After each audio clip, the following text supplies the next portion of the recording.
Welcome back to the channel, everyone. Davey Deathray here. It is Friday, May 8th, 2026. It's about 10 p.m. out there on the East Coast, and out here in the desert, it is just after 7 p.m. And guys, it's hot. It's hot already here.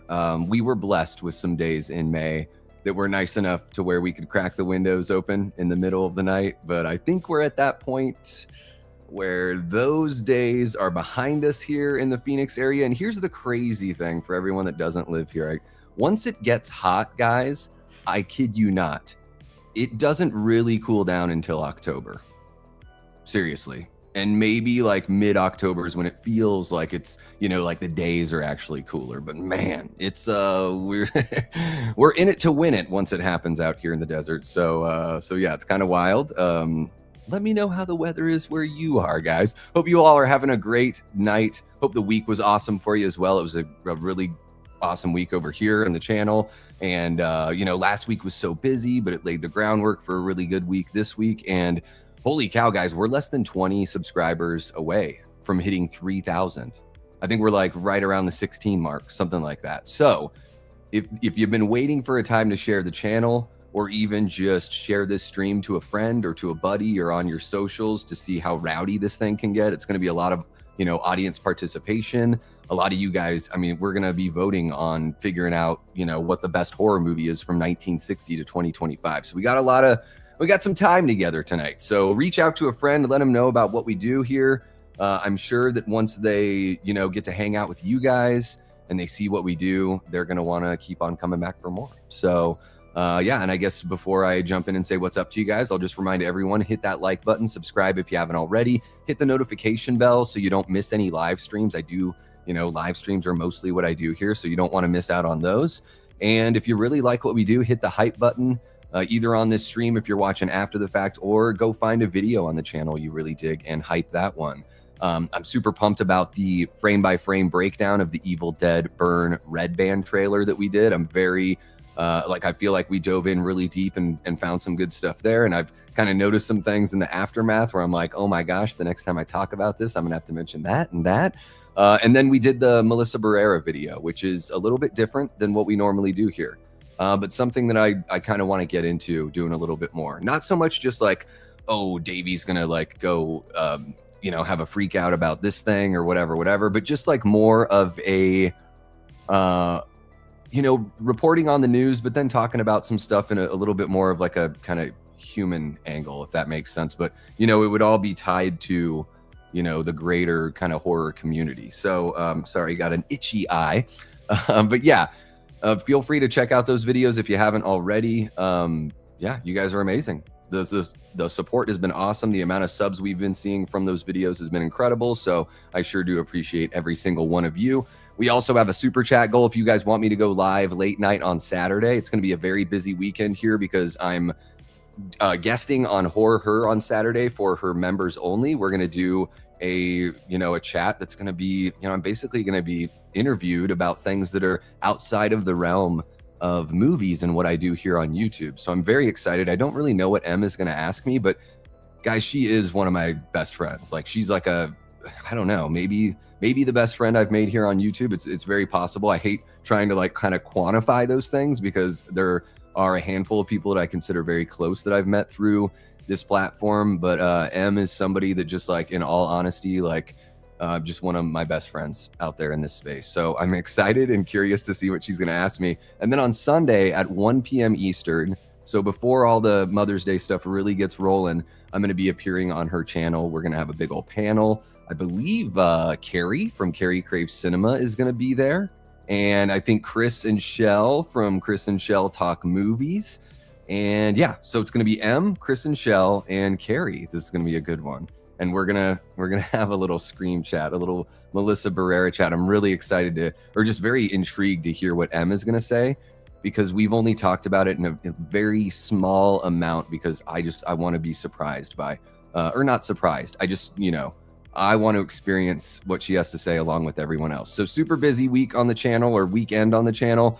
But if you want me to go live Saturday night, probably 11 p.m. Eastern, we've got a super chat goal. So 5 super chats of $5 or more will unlock that. And then and then I owe you guys something, it's a good feeling. To owe you guys something feels great.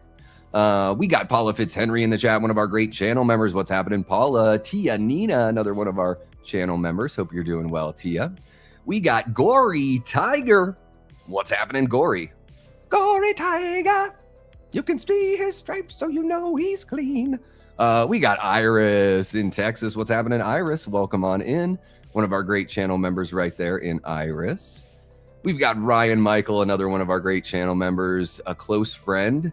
I love Ryan like a brother, man. I know I say that every time, guys. If there's anyone new in the house, yeah, Ryan and I, man, we go way back. We got Steph, aka Skittles. What's happening, Steph? Hope you are doing well.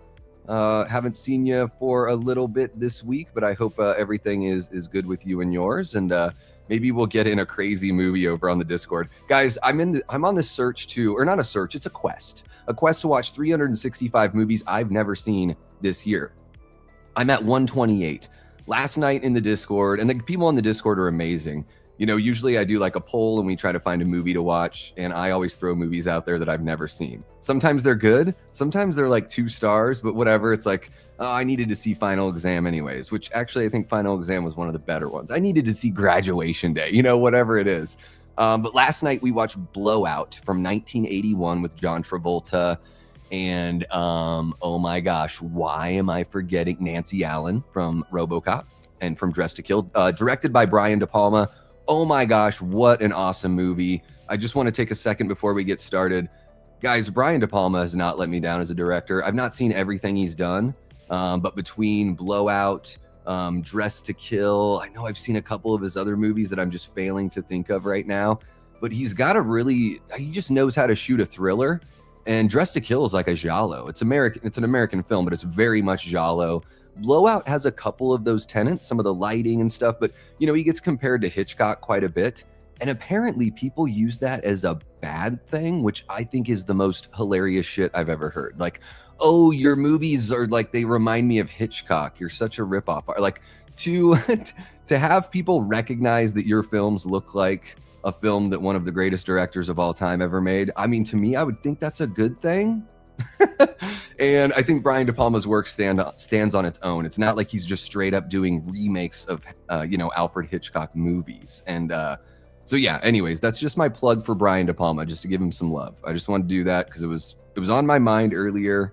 Yeah, Blowout. Oh my gosh, Blowout is so good if you've not seen it. John Lithgow is there. Dennis Franz in a little role as well. Really good stuff. We got Adrian James hanging out. What's happening, Adrian? We got Joel from Dark Room Reviews. How are you doing, Joel?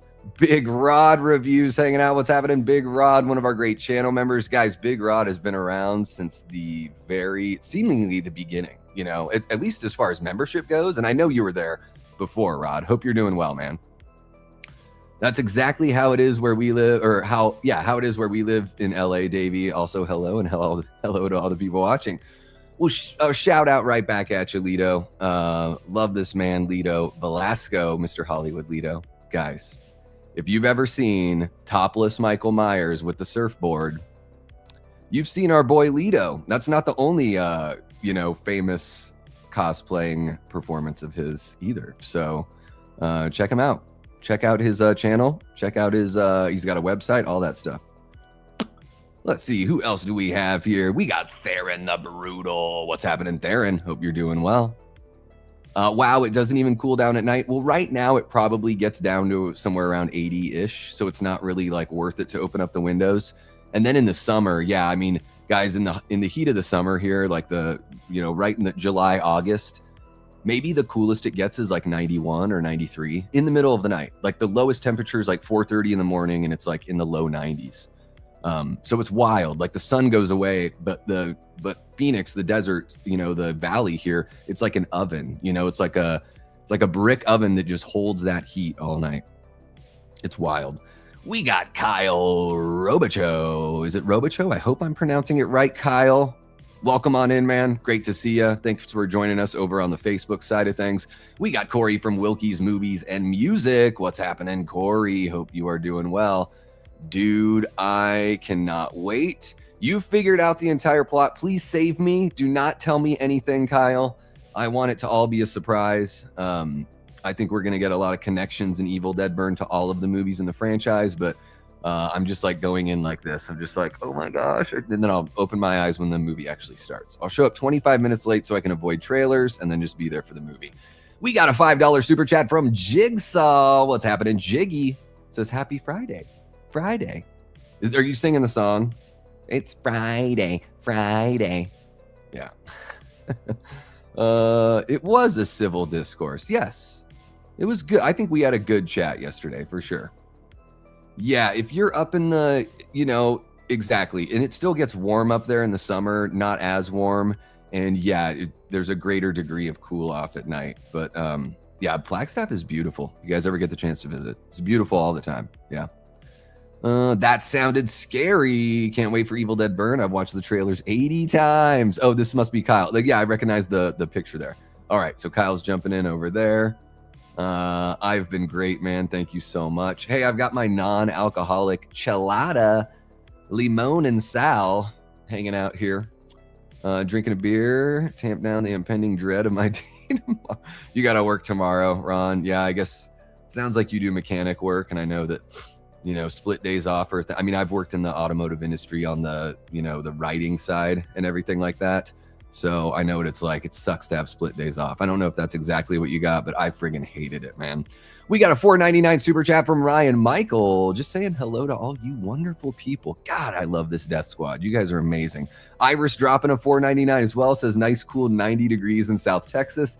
Yeah, Iris, right now it's 94 and the real feel is 88. So the real feel is a little bit cooler, but like the sun is down and it still says it's 94. So it's fucking crazy. It's fucking crazy out here. Excuse my language. We got Ryan West in the house. How are you doing, Ryan? Thank you for joining us. Ryan is relatively new to the channel. I love seeing people that are new come back, jump into a live and then come on back. I think that says a lot about just the whole thing that we have going here, guys. It's, you guys are such a big part of, honestly, like, I'll just say it this way. You guys help retain one another by being such an awesome community. I think it's great. Yeah, Ron is a beast. Theron the Ron. Yeah, dude, it was really good. First time watch. So, man, the way that De Palma is with the camera, like, that is my shit. That's my style. Just, framing every shot with purpose, doing visual callbacks and everything, which they do multiple times. I can't believe people say, oh, the fact that anyone would give him shit for saying that he's, similar to Hitchcock is just fucking bizarre. Oh yeah, his movies look like Steven Spielberg movies. They're just like, they look so good. He's such a ripoff artist. It's a really weird dig at somebody. I don't understand it. Yeah, that's a really good. Okay, yeah. So I've obviously seen Carrie. Yeah, that's a really good one. Thank you for reminding me. I think I've seen a handful of his movies. Yeah. Yeah, and maybe it's not as dire as it was, but when we were watching the movie last night in Discord, Ben Grimm, one of our channel members here, had brought it up, and I was like, that is crazy. Okay, yeah, okay. I've not seen The Untouchables yet, Lido. I still got to watch that, but I did see that first Mission Impossible. Yeah, I think I see a lot of, so they say Hitchcock, sure. I think that's like I think a lot of people are influenced by Hitchcock. I mean, I think Spielberg is very influenced by Hitchcock, so no one's given him shit about that. But look at Jaws. To me, Jaws looks like, if you told me that's a Hitchcock film, I would, like, if I didn't know any better, I would believe you that is a Hitchcock film, because it looks very Hitchcockian in the music and everything about it. So I know Hitchcock didn't have the best things to say about it, but maybe he was a little jealous that a 26-year-old kid made such a damn good looking movie. But yeah, I see in De Palma's work, I see a lot of Mario Bava. I see a lot of Dario Argento as well. So those two Italian filmmakers, I think a lot of De Palma's work, there's a little bit of a surreal, dreamlike Italian quality to it. And I do think, I could be wrong, maybe it's a European thing with filmmaking. I'm not as familiar with every country's film style in Europe, but as a horror fan, I've got, more knowledge of like Italian filmmaking, at least in the horror realm, than any other country, really. So yeah, the lighting and the way things are shot, very much got a Italian feel for sure. Yeah. You know, Kyle, feel free to put it in the chat, man. I might not read it, and I might scroll right past it, okay? Just because I don't want to have anything. I like to keep things fresh in my own head here. You can get the flash floods here as well. Yeah, it'll rain in the summer. You know, not as much like lately as I would like. I love the rain. Like I'm a big fan. I grew up in Southeast Alaska. I love the rain. What's happening? Papa John Loves Trash, one of our great channel members. How are you doing, bud? Great to see you. Carrie Craves Cinema hanging out. What's happening, Carrie? One of our great channel members and a dear friend. Bam! Jigsaw with a 20-bucker. Holy shit, Jiggy. Guys, I got to get some video clips lined up for you all. I know a lot of other content creators do the video clips. I think I could stand to do that. And holy shit, guys, we already reached our goal within like 25 minutes. You guys are amazing. Thank you so much for how generous you've been. And just so you know, guys, all the super chat money and everything from here until my trip out to New Jersey, all of that's going to go to make that trip the best it can be. Okay. And I'm going to do some really awesome content while I'm gone on the trip. Some of it's just going to be like kind of travel-y and, you know, not, you know, geared exactly towards the event, but some of it's going to be around the event as well. So keep an eye out for that. Yeah, some of you all have been so sweet to, you know, donate through like Venmo. And for those folks, I'm going to be doing some like personalized, you know, thank yous and other stuff as well for those folks. All right, so let's see what else we got here. And then we'll get going, guys, because we have a lot. Paul, I know I brought up your chat from earlier, but guys, we got Paul in here. Mr. Hot Flesh 66, one of our great channel members, says what got De Palma noticed in his early career, Sisters with Margot Kidder. I have not seen that one, but I've heard about it. Paul, man, I think somebody brought that up maybe last fall. I'm not sure. I feel like that one's been brought up here at some point. Yeah, I know. No, you're cool, Kyle. I'll just scroll past it. So if other people are interested, I'm not going to tell you what you can or can't say. And I mean, no one really knows. So it's like your theory isn't going to, you know, unless you have seen the movie and you're going to tell us, then I don't think your theory could hurt anyone. Ryan dropping another $4.99 says back to work now. Peace to the Death Squad. You guys are the best. Later to my brother, Davey Deathray. Thank you so much, Ryan. Hey guys, I just want to let you know real quick while we have Ryan's chat brought up on the you know screen here. I'm not sure if he's still in the house, but you know, obviously Ryan's a really close personal friend and everything like that. And he is, and I hope it's okay that I'm mentioning this, Ryan. I'm not trying to embarrass you. But Ryan's got a potential for a really big promotion at his job. And it's an ongoing process and everything, but the guy busts his ass. He works really hard. He is faithful and loyal to the people around him, and to the point where, like, if I were hanging out with Ryan and something went down, like, I would have to hold him back. You know what I mean? If because he, you know, I love that kind of protection that a friend like that provides. So I just want to put this out there for you guys to give Ryan all the best, positive juju, prayers, whatever you got going. And then, you know what? If you guys have something in your life that you are hoping for, or that you really want, or something big coming up and you want us to all throw some positive thoughts and some prayers behind it, don't hesitate to do that. So I hope Ryan can get that job because he deserves it. He works his ass off, and it would make it a lot easier for us to hang out. So yeah, a little bit of selfishness there too, you know. Altruism doesn't really exist in 100% capacity, guys, just so you know. Yeah, it's really fun, guys. The Discord's totally free. It's a lot of fun. We watch movies over there. The other night I just spun a bunch of music off of YouTube, and it was just Ryan and I hanging out listening to music. It was super fun. I just needed like to do something to where I didn't have to think, you know, and just like enjoy some tunes and all that. We got King Matthew the Third has to go to bed early tonight. I'm so sorry about your aunt, King Matthew. Prayers and love to your family, man. Thinking about you guys, sending you all the best. I hope you get some restful sleep, and I hope it's you know, I hope it's a good day with the family. I don't know if that's the right, you know, verbiage to use, but I just hope it's like a, you know, like a healing day for you guys, and a day to celebrate, you know, celebrate your aunt. So I always think of that when people pass. It is very sad, but it's an opportunity to celebrate them, and it doesn't mean that we don't go through mourning and all of that, but the celebration and the fellowship and the fact that so many people are brought together you know, because of that person, ultimately can be a really beautiful thing. All right, what else do we have here? Paul dropping a $5, says, good luck on your goal today. Thank you so much, Paul. Really appreciate the $5, man. Well, we met it. We met it before I even got to your super chat, so thank you so very much. I really do appreciate you. Okay, hopefully I haven't missed anyone else here. Let's see here. Yes, prayers and thoughts and all that kind of, you know, all that good stuff to Matthew's family. You know, it's something we're all going to go through at one point or another if we haven't already. Hell yeah. Awesome, Ryan. I'm glad. I sometimes I'm like, you know, I think with the close friends, it's a little bit easier to put something a little more personal out there and all that stuff. But yeah, I'm wishing for all the best for you, Ryan. Have I looked into Stream Elements yet for chat payment? You get one? No, I don't even know what that is. Ryan, if you've got any info or something, please feel free to reach out, you know, after I've got like social links and stuff in the description. So if you got something that would be, you know, helpful to the channel, feel free to reach out to me, man. And we can have a chat. Yeah, Google takes 30%, guys. So that's why I was like initially trying to do Venmo, because I think Venmo you get 100%. But Google takes 30%. So, but I totally get it. Like if it's just easier and more comfortable, you guys are all set up through YouTube. I also think there's an element of like, you know, being able to have your super chat up on the screen and all that kind of, like, I totally get it from the audience's perspective, guys. I am an audience member myself.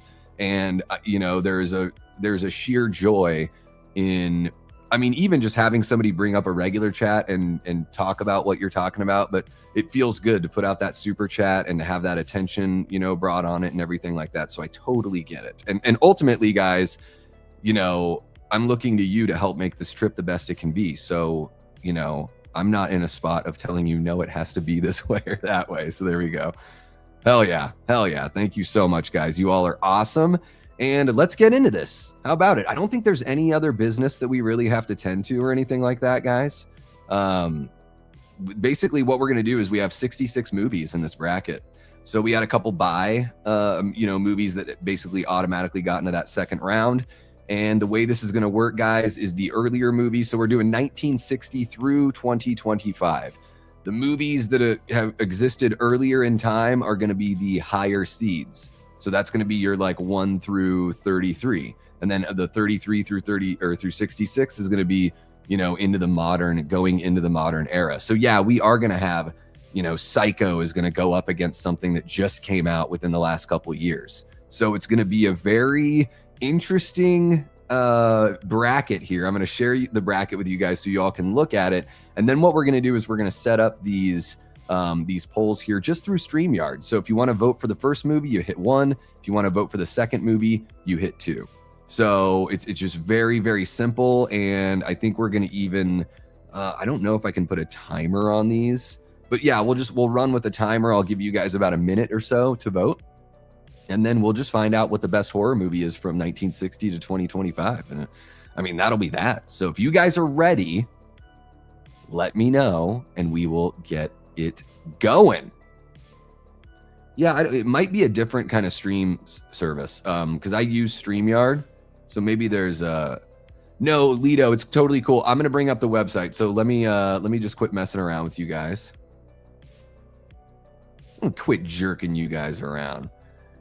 You know, when Lido is, you know, coming after me for it, then I know we have a problem. I'm just joking, Lido. Okay, so here's what the bracket looks like, guys. And, you know, I tried a couple different websites. I understand maybe it doesn't look like completely beautiful or anything like that. And let me zoom in so you guys can read a little bit better too. Or, you know, see everything a little bit better.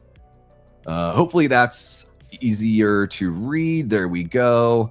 About as easy as we're going to get it, I think. There could be some bracket busters, yeah. So, I mean, look at this. Like right away, you guys are going to have to vote on Thanksgiving versus The Substance. And one of those movies is going to go against Psycho. If The Substance wins, I wouldn't be surprised if you guys voted The Substance over Psycho. Like, I wouldn't be surprised. But I also wouldn't be surprised if Psycho is one of the last movies standing or the last movie standing. So that's the cool thing about this. And for those of you that might have missed the previous stream, so we did 3 streams. We broke it down into chunks. And it was the best movie of each year. And so what I did is I went to Google. I even used Copilot, which is Microsoft's AI software. and I just asked, like, what are the top 5 best movies from this year, best horror movies from this year? And, you know, YouTube allows me to let you guys vote on 4 at a time. So I just whittled it down that way. And then now we're going to do the best of the best. I know, Lito just breathing down my neck over the thing. Guy. I just know that We Watch the Movie uses it and they suggest, gotcha. Okay. Well, I'll have to take a look. Yeah, I haven't watched those guys in years, but I'll have to take a look. Stream elements, I like the term, like I know the term, I guess. Yeah, I'm just kind of ignorant. So whoever votes against Candyman is off my friends list. Dude, it's going to be a tough one. So let's go ahead and get it going. Guys, we're going to vote on Thanksgiving and the Substance right now. So it's going to be a basic question, guy. Listen here, guy. Which movie is best? That's how we're going to frame it. So Thanksgiving or the Substance? Those are the options. Boom, there we go. Start and show. Okay, guys, I'm going to get a timer going. I'm not going to share the timer on the screen because it's not necessary, but I'm going to do a stop or a timer for a minute, guys. So I'll give you guys because we have a lot of these to get through. So I'm going to set the timer for a minute. And I think that's enough time for each one of these if you guys are all like, you know, if we're all engaged and participating. So there you go, guys. That's just type 1 for Thanksgiving, hit 2 for the Substance, and let's see, you've got 45 seconds left. So that's how we're rolling. And oh my gosh, you guys love I would vote Thanksgiving too. Nothing against the Substance. I think the Substance is an incredible film. I might not ever watch it again, or I might wait like 10 years to watch it because it's not very fun. Although, you know, even though it's a beautiful looking film and a great, you know, it's a very well made film. But man, Thanksgiving, oh my God. Well, I'm watching it at least once a year around Thanksgiving, and it's just a friggin' party. Like, I don't know what it is when Eli Roth has a fun time with horror, when he doesn't take it, you know, when he's got like tongue firmly planted in cheek. I think it's really tough to beat him. That's what I'm going to say about Eli Roth. That's why I'm really excited for Ice Cream Man and Thanksgiving too. Even if he doesn't direct Thanksgiving too, I think it still could be a great movie. We got Rimbound in the house. What's happening? Welcome on in. Oh God. And this is, I thought it was, you know, it got really close to evening out. It still could, guys. It still could. All right. That's it. The timer has spoken. That is it. We are done on that one. So let's see here.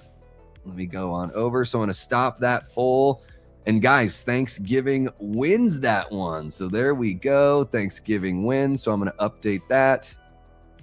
I've never used this site, guys. Hopefully it goes well. So we'll see. We will see. So Thanksgiving wins that one. We have another one to vote on that is outside of the realm. Barbarian versus Sinners. And I think I know how this is going to go because it's going to be tough for anyone to beat Sinners. Poor Barbarian. But maybe you guys will surprise me. I don't know. I mean, I think Barbarian's a good movie. You know, there's a lot of good there. But man, Sinners is, I think, something else. I really do think Sinners is something else. Maybe it's not as much of a horror movie. I don't know. They're probably about equal. You know, Barbarian might have a little more horror in it than Sinners, but Sinners, it's not like Sinners holds back on the blood and the mayhem and everything, you know. Yeah, Stephanie, I saw something you said, you don't have your glasses, too lazy to get them. Do you want me to zoom in even more, Steph? Could you see better if I zoom in even more? I am serving justice. What's happening, Fantastic Oracle? Welcome back in. Hope you're doing well. Yeah, I don't know what it is, Big Rod. Zach Kreger, to me, like, I thought Weapons looked so much better and it was like a better made film than Barbarian, but both of them are kind of the same. Like, I like them. I just don't love them, you know? And that's totally fair, Ryan. Like, you don't have to vote. And even if it's like, oh, I've only seen one of these two movies, there's no harm in voting for the movie you've seen that you like. You know what I mean? But of course, guys, this is just for fun anyway. So yeah, if you're like, I don't even know these movies, there's definitely going to be some of these where, movies in the 60s that there are movies on this list that I haven't even seen. So yeah, I totally hear you. Yeah, I don't think it is either. I don't think it is. I think there are people, I think for the folks that waited 3 or 4 months to watch it, it was a different experience for them. They had to listen to 3 or 4 months of people saying this movie's amazing. So that is going to change your expectations. And maybe for folks that are a little bit go against the grainish, kind of like your guy Davey Deathray, they might just want to resist what the majority is saying because there's a part of them that doesn't want to go with the crowd. Oh my gosh, I'm so sorry, guys. I thought it was up. There we go. I thought it was up there. And let me restart the timer. There we go. Thank you, Tia. Thank you. Oh, goodness me. Woo! How are we doing, guys? How are we doing? Yeah. No, I'm just... All right, Tia throwing it down for Barbarian. And there we go, guys. Vote 1 or hit 1 for Barbarian, 2 for Sinners, and then we're getting into the heart of the bracket after that, and we'll just go top down from there. Jigsaw's putting 4 in there as well. I love the yeah. So Steph, if you want to vote for Sinners, you put 2. You don't even need your glasses, Steph. I'll tell you guys. So 1 is Barbarian, 2 is Sinners.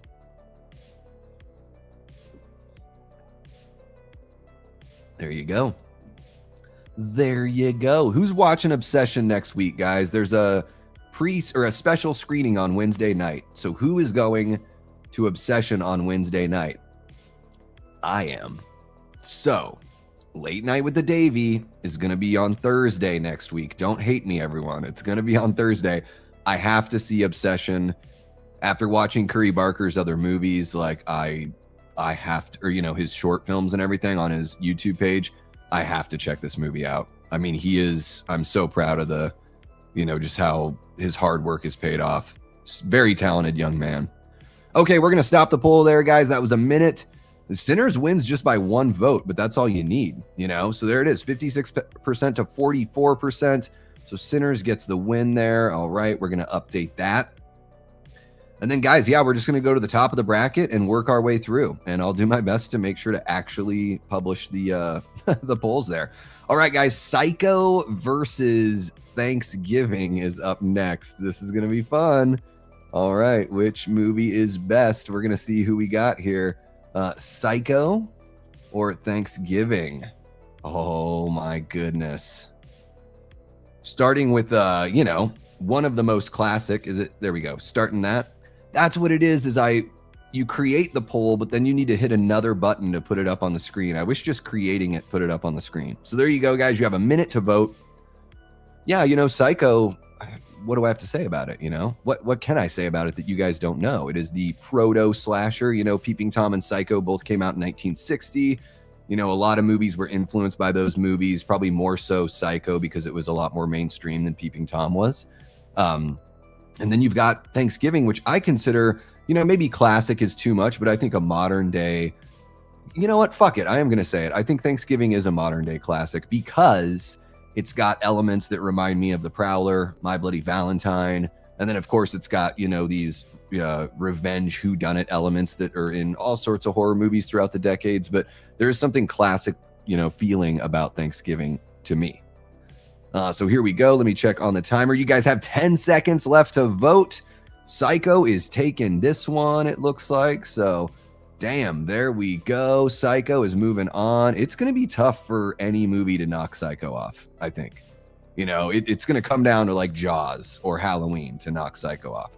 All right, there we go. I'm stopping that poll, and Psycho is the winner. There you go. Norman Bates. The body count is rising, taking out John Carver like it ain't no thing. And here we go, guys. The Silence of the Lambs and Candyman are next. Okay. Which movie is best? The Silence of the Lambs or Candyman? Candyman. Boom. There we go. Vote 1 for Silence of the Lambs. Hit 2 for Candyman. And we're talking about the original Candyman, guys, from the 90s. What's happening, Nanette? Welcome on in. Hope you're doing well. Great to see ya. What, side boob and Psycho? Yeah. What's happening, Lenny? One of our great channel members. How you doing? Welcome on in. What's boring, Psycho? Maybe? Yeah. Oh, I don't... Oh, you voted for Thanksgiving? Okay. Yeah, I don't think Psycho is... You know, it's... I think Psycho's... Obviously, it's a classic. It's a very well-made film. I like so many more Hitchcock movies over Psycho. Like, I would take Vertigo and Rear Window over Psycho. I think I like Rope better than Psycho as well. And, you know, I don't know. I just think Hitchcock is so good. You know, there's something about Psycho that just doesn't resonate with me as much as, I don't know, as much as other proto-slashers. I find, like, I felt, you know, when I watched Peeping Tom, I felt so bad for the lead character. And he's not a good guy, but they paint a very sympathetic villain. I think maybe even more so than Norman Bates. If you guys haven't seen Peeping Tom, I highly recommend checking it out. There's some stuff in there that might surprise you for a movie that came out in 1960. Some commentary on having your life documented through a camera and how it can affect somebody. It's pretty intense shit, you know? All right, what else do we have here?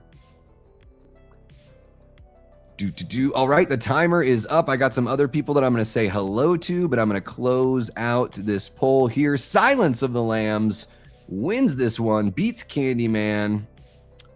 So who was it? Was it Aaron Click that said he's going to lose friends because of that, or was it somebody else? I hope no one loses friends over that one. We got Jamie Hart in the chat. What's happening? Jamie says, I just played trivia and I am now exhausted. I lost. Oh my gosh, I'm sorry. How could you lose? You know it all. You went to see every movie, Jamie. Thank you for popping in and saying what's up. I appreciate you. We're rocking and rolling over here, so feel free to listen if you want to lie down or whatever, Jamie, but I'm sure we'll see you next time around. Hope you have a great rest of your evening. And boo to whoever won. Come on. How dare you beat Jamie? We got Prince hanging out. What's happening, Prince? Great to see ya. Making sure I'm not missing anybody else here. Okay, let's go ahead and get back to the business and the task at hand. Guys, next up, we've got Jaws and the Strangers. This is the first Strangers movie we're talking about here. Although I don't know if it matters when you're going up against Jaws. So, I mean, maybe that's just me. I would vote Jaws. Jaws would get my vote all the way to the top on this one, because Jaws is my favorite movie of all time. All right, you have 1 minute to hit number 1 for Jaws and enter 2 for The Strangers. I picked Candyman because I like him more than I do Hannibal Lecter. Yeah. Yes, I mean, Silence of the Lambs is a really well-made movie. I think that's the thing. Like, Jonathan Demme makes really good-looking films. It won Best Picture. I think Anthony Hopkins won Best Actor. I would imagine. I don't know if Jodie Foster won for it, but I would imagine she got nominated. You know, it's tough going against a movie like The Silence of the Lambs that's mainstream and also crosses over into our horror world as well. 20 seconds left on this one. Should we just call it right now? Because it's very lopsided here. This is a no-brainer, yeah. But I love Home Invasion. And you know what, guys? All I did was enter the movie just by year. So I just entered them by the year they came out, and then the bracket figured everything out. So I thought about placing everything meticulously, and it would have taken so long, you know. But hey, this is the thing, guys, is all of these movies won Best Movie of their respective year. So none of these movies are like, this isn't saying the movie's crap or anything like that, you know. All right. Is it really that tough, though, Ryan? Come on. We're talking about Jaws here. Oh, my God, Jaws. All right, guys, there it is. We're going to close this one out. Boom. There we are. 8-4. Jaws wins it. There we go. Boomity boom. We are setting up some good... Guys, we already have a Psycho versus Silence of the Lambs matchup. Holy shit. And I think we're going to have a Carrie versus Jaws, but let's see how this goes. Guys, Carrie and Trick or Treat, the anthology film. Which movie is best? Carrie. This is the original Carrie, the Brian De Palma Carrie. If it's a remake, guys, it'll say remake in brackets because we do have some remakes in that made the list. All right, so the original Carrie versus Trick or Treat. Man, why can't I think of the filmmaker's name right now? Ryan. What's his last name? I think it's Ryan. Brian or Ryan something. I don't know. But I do like Trick or Treat quite a bit. I think it's a fun. I like anthologies, and I like the wraparound. How Trick or Treat all takes place, like some of the stories cross over. I don't know if every single one crosses over, but I just like that element. You know, I just think it's kind of a cool way to tell a story, or tell multiple stories. Let's see here. 5 Oscars. Yeah, dude. It's a heavy hitter. It is a really damn good movie too. I love Manhunter as well. The prequel with William Peterson. I bet. Yeah. No, that's the thing, is you could place that in a lot of places. You know what I mean? It's like, man, if that happened in Alaska where I grew up, Ron, same kind of thing, man. Like, you don't step on someone's property or try to get into somebody's house because people have guns and like bearskin rugs and animals on their walls. Like, they are ready to go. All right, what do we got? This is, man, 50-50. This is great. Oh, I love it. I love it, guys. What is this actor? What is this director's name? Did anyone put it in the chat? I gotta look it up now. Trick or Treat. Don't even put it in the chat because I'm already looking it up. You already failed me. Michael Dougherty. So it's not Brian. I was like, is it a Brian or a Mike? I'm like, am I just thinking of Mike Flanagan? Michael Dougherty. Okay.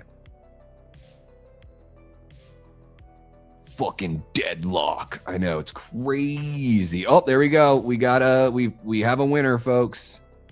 I'm gonna stop that. 57-43. Trick or Treat beats Carrie. I think that's the first upset of the night. Truly, madly, deeply the first upset. Although I guess you guys catch my little reference there. I guess the Substance losing to Thanksgiving, I'd say that's an upset as well. So Trick or Treat, a 48 seed beats a 17 seed here. So there you go. Trick or Treat's moving on and facing Jaws. Best of luck. Best of luck to you, Trick or Treat. All right, now coming up, we've got Wait Until Dark, which is a movie I've never seen from the 60s, and Green Room. So let's get that going. What is it? Wait Until Dark. Okay. I'm like, I've never even seen this movie. Which movie is best? Wait Until Dark or Green Room? Man, Green Room is really good. Different kind of horror movie for sure. So there you guys go. I'm going to start that timer. Vote 1 for Wait Until Dark. Hit 2 for Green Room with the late, great Anton Yelchin. What's happening, Unstoppable Entity? Welcome on in. Sometimes I feel like an unstoppable entity. What's happening, Aaron? So it wasn't Aaron that said that about who was it that I confused with Aaron earlier? Was it Rod? Was it you? Rod, you were there. Welcome on in, Aaron. Hope you're doing well. Wait Until Dark is worth checking out. Yeah, I mean, there's a handful of these where I'm like, I've never seen this movie. Yeah, I got to check out all of these for sure. I'm putting them all on my watch list. My watch list is growing immensely. What's happening, Danny? Welcome on in. Hope you're doing well. The Thing has not been voted. No, yeah, so you're all good. We kind of just started on the voting part of it. So we're getting into it here. That's totally fair, Nanette. Yeah, guys, don't feel like you have to vote. And if you've only seen one or the other, like, it's okay. This is just for fun, you know? So if you've only seen one movie and you just want to vote for it because you've seen it, I think that's totally fair. All right, let's see where we're at. We are going to stop that one, guys. The timer is all done. Boom, there we go. Green Room takes it.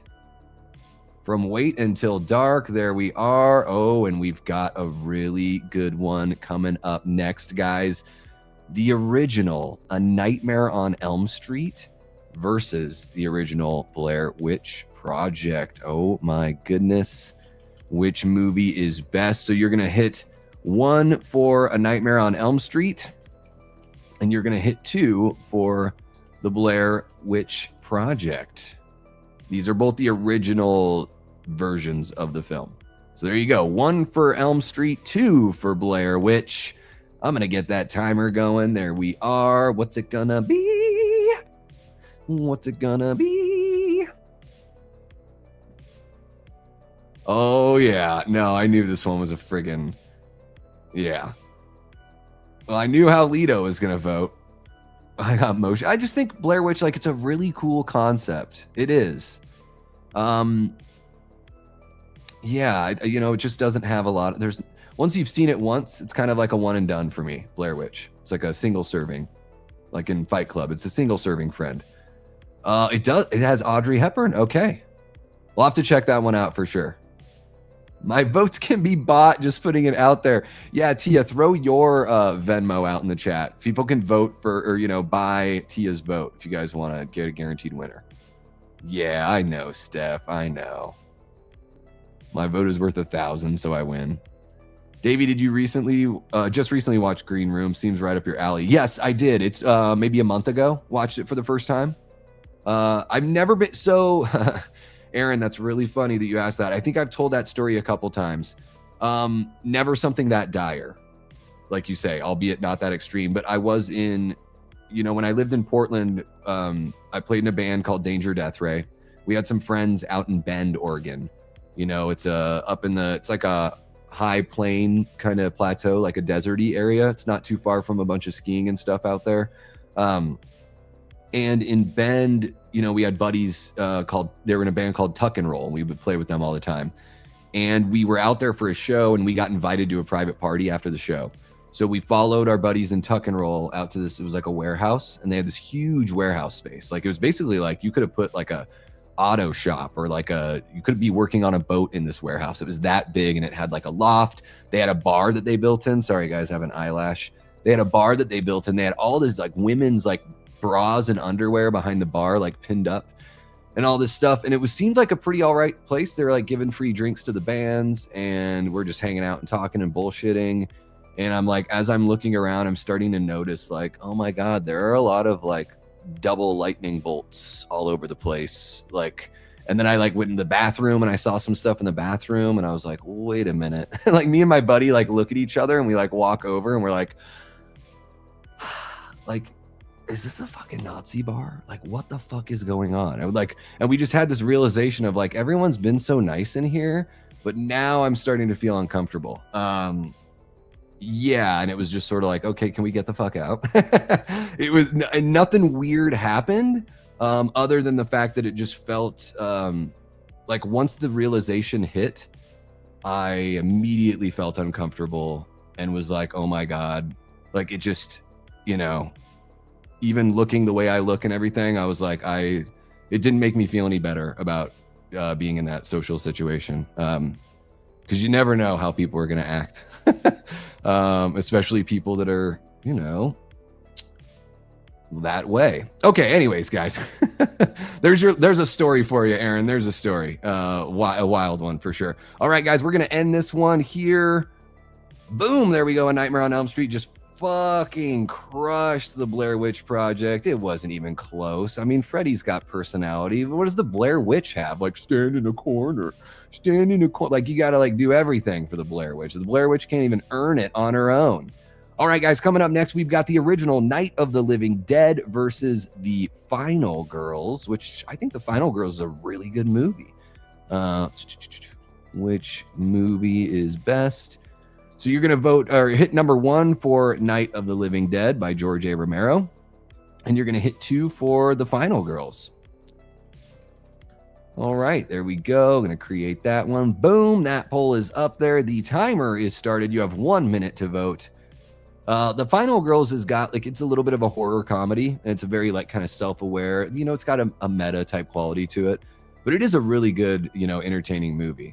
It's tough, seeing it pitted against Night of the Living Dead. I kind of feel bad for the Final Girls because, Night is just one of these classic, like, top 10 kind of horror movies, and I'm not saying top 10 like scariest or best, but if you just talk to random people on the street, it's a movie that people would at least know the name, But Final Girls is, if you haven't watched it, it's really good. Great use of the song Betty Davis Eyes. Fantastic.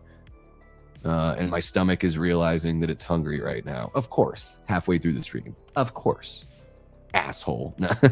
All right, what do we got here? Iris is dropping a $2 super chat for Tia to vote for Freddie. There we go. She's sending me money for Tia's vote. I love it. I love it. I come out on top either way. It's great.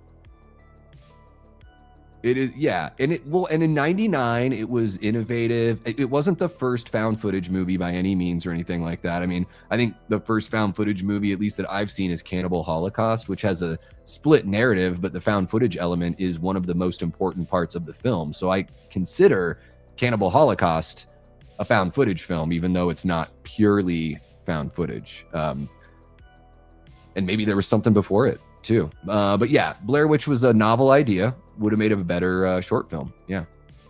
Not quite that, but it was, yeah. I mean, everyone was very, very, I'll just say that everyone was very nice to us. But once I noticed that there was some paraphernalia around where I was like, fuck, dude, where are we?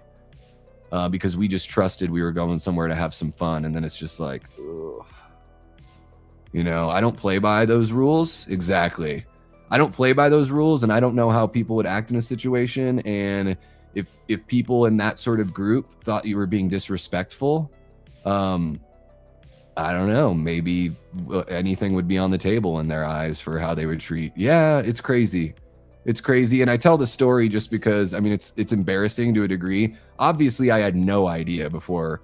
It took a while. This is in my life when I was still drinking, and I was probably smoking weed and stuff like that. So it didn't occur to me. I was probably there for like a half hour, and I'm like, wait a minute, I'm noticing a theme here. And I'm noticing some things that I'm just like, this doesn't really fit my sensibilities, guys. Okay, here, let's move on to the next one, because Night of the Living Dead has crushed the Final Girls with 69% of the vote. Nice. There we go. I'm going to have a sip of my non-alcoholic chelada. I got a chelada. It's a Modelo chelada. I'm going to get some pizza after this. That's what I'm going to do. Just random thoughts from a hungry man.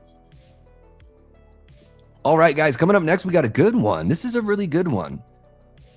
And I don't know. This might be a coin flip.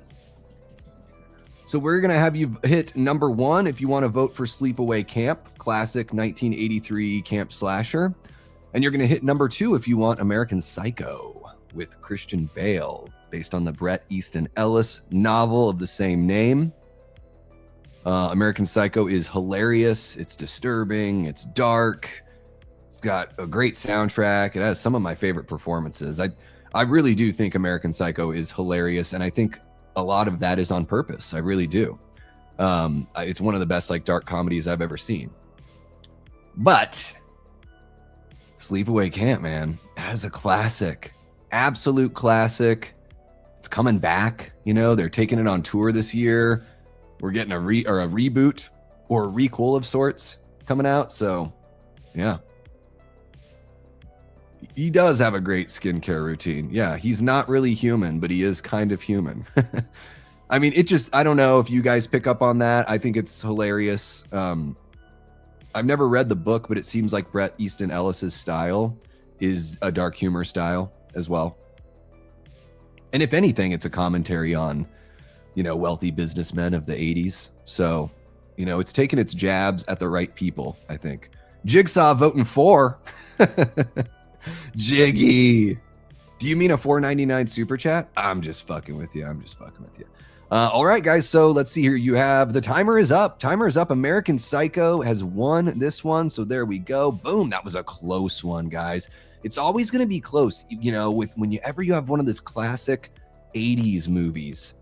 Even though you can look at the quality of film and say easily American Psycho is a better made film and everything, that's what's so much fun about horror is we've got a tie to the nostalgic, we love that nostalgia.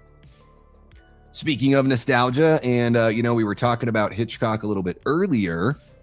He's got multiple appearances here in this one. Guys, this is going to be The Birds versus The Invisible Man, and it's The Invisible Man that Lee Winnell directed just recently. What's the actress's name? I don't watch The Handmaid's Tale, but I know she's from that. Elizabeth something.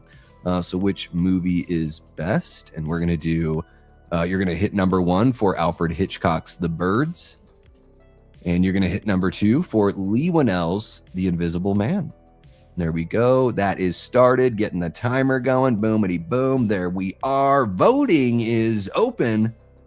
And here, guys, I got to be honest. I think The Birds sucks. I'll never watch The Birds again. I think it's the worst, easily the worst Hitchcock movie I've seen. It's not like a poorly made film. I'm not saying that.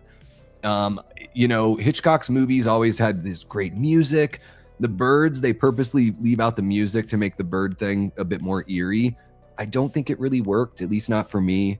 The guy that plays the lead in the film, I can't remember his name, but he's also the lead in the old Time Machine movie from back in the day. I don't like his face and I don't like his performance. Like, I just don't, his performances don't hit me. And so The Birds was a movie I had to struggle to get through. When I was going through like my Hitchcock phase and watching all these movies and getting blown away by this movie and that movie, and you know, Vertigo is one of the best movies. Fuck, I left it off my top 20, but Vertigo is, maybe I didn't. Anyways, Vertigo is one of the best movies I've ever seen. I think that's the best Hitchcock movie that's out there, for sure. The Birds is For the Birds, right? Maybe it is Rod Taylor. Yeah, and it's whatever. I know I sound like a jerk when I say this, but just sometimes you just don't jive with someone's vibe, you know? Nothing against him. He had a great career, but yeah. He's got a face like a catcher's mitt, Steph. You know what I mean? Just very complex. Yeah, Vertigo is like, I don't know if you caught this at all, Lido, but like, and I don't know how you feel about this movie, but when I first watched Shutter Island, I was like, damn, that is like Vertigo. Shutter Island reminded me of Vertigo. I think it's Scorsese doing his best Hitchcock impression as far as filmmaking and storytelling goes. That movie, God, I love Shutter Island. And maybe I'm a little bit biased because my brother was the lead matte painter on the movie and worked on it for months and all that stuff. So I got a soft spot for it, but I love the film. Okay, guys, let's see here. The timer is done. Voting is finished on this one. The Birds crushes The Invisible Man, which I've not yet seen. I've not seen the modern Invisible Man. I've heard it's really good. Yeah, I've heard it's really awesome. Okay, coming up next, we got the original Child's Play and Seven. Oh, fuck. Wow. Which movie is best? I don't even know how to pick this one. Child's Play is going to be number 1 if you want Child's Play. You're going to hit number 2 if you would like David Fincher's Seven. This is a really tough one. I love Child's Play so much. It had such a big impact on me falling in love with horror because I got into Child's Play like I was 8 or 9 at the time. It was like right after I'd become aware of Halloween in Michael Myers, and Killer Clowns from Outer Space came out right around that time. I saw it on HBO. You know, The Exorcist 3 like had its commercials on TV. And I'm not saying this is when Child's Play came out. It's just when I saw Child's Play. It was like 1990, like right around there. Yeah, it had such a big effect on me. But Seven, holy shit. I mean, what a movie. Like David Fincher, good on him. Man, after everything that Alien 3 put him through, and the guy was like, you know what? I'm going to go make more movies. And he showed them. He showed Fox and who else was it? Probably CBS Fox at the time that had the Alien rights, that like, you guys fucked it up by messing with David Fincher. Yeah, he's definitely proven to be on the right side of history as far as all that goes, for sure. I think that's safe to say. Okay, let's see what we got here. Love Shutter Island. Hell yeah. Shout out to the Rods around the world. I think The Birds is one of the strongest in Hitchcock's catalog for character development. Well, maybe I need to see it again. It kind of drove me nuts a little bit. What's in the box? But yeah, I think Hitchcock was usually pretty good with character development because he never had to write anything. Like everything that he did was based on something else.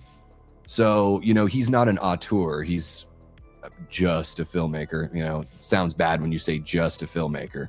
But he, Hitchcock's skill was taking somebody else's story and bringing it to life in a totally new way. And of course, there's the visual aspect of what Hitchcock could do. Yeah, I need to see The Man Who... I haven't seen either of those, Paul, so I need to see both of them. Yeah. Yeah, I haven't seen everything that Hitchcock has done, but I've seen quite a bit. Tia vote 7. Thank you for the $1.99, Iris. I love that I'm getting paid for Tia's votes. Hey, I mean, when isn't he? I guess is a better question. There you go, Chris. So, Chris, you might just have to put only one in there. I don't know if StreamYard recognizes it if you put anything else. So I just wanted to give you guys a heads up on that. 7 didn't start a franchise. Well, damn, that's a powerful point. That is a powerful point. There we are, guys. Voting has closed. Where are we at here? Let's see. We're going to stop this one. And 7 is moving on with 9. It got 9-7 on the votes. So 7 is moving on in this round. And next up, we have the original Last House on the Left and Scream 4. That's right. Which movie is best? Guys, we have 3 Scream films made this. So you're going to hit number 1 if you would like to vote for The Last House on the Left, the original. Or you're going to hit 2 if you want Scream 4.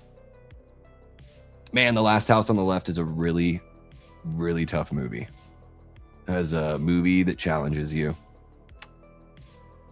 I owned it for a while, put off watching it for years because I just knew it was going to be really upsetting, and I wanted to make sure I had friends around me when I watched it, and it was pretty rough. Pretty rough, The Last House on the Left. I mean, very impactful, like a very powerful film. And uncomfortable and gritty, I think in a good way. Like, I think even more uncomfortable than Texas Chainsaw Massacre, and if you've seen the movie, you know why I'm saying that Last House on the Left is more disturbing. Wes did not hold back with this movie. Did not at all. Yeah, I'd like to watch that. I should check it out. It is, man, it's a good movie, but it's a tough pill to swallow. We got Ashley in the house. How are you doing, Ashley? Have you been lurking for a while? Have you been lurking or working? Which one's it been? What's it gonna be? Haven't seen Last House on the Left. Is it the old classic one? Yeah, it's the original one, Chris. Yeah, from 70, God, what is it? 76, 77, I don't even know. Something like that. Yeah. I've not seen the remake. The remake looked good. I just don't know if I can take it. I'm like, I already saw the original. I don't know if I can watch any more of this crazy stuff. There we go, guys. We are stopping that poll there. Scream 4 beats Last House on the Left. Holy cow. How far can Scream 4 go? I'm curious to see. It is going to be matched up against either Alien or Saw. I've got my idea of which one is going to win. So let's see what you guys have to say. Which movie is best? And it's going to be the original Alien from 1979 or Saw from, 2003, 2004, something like that. So hit 1 for Alien and 2 to vote for Saw. And I'm going to get that timer going. There we go. We got a minute on the clock, guys. Get your votes in.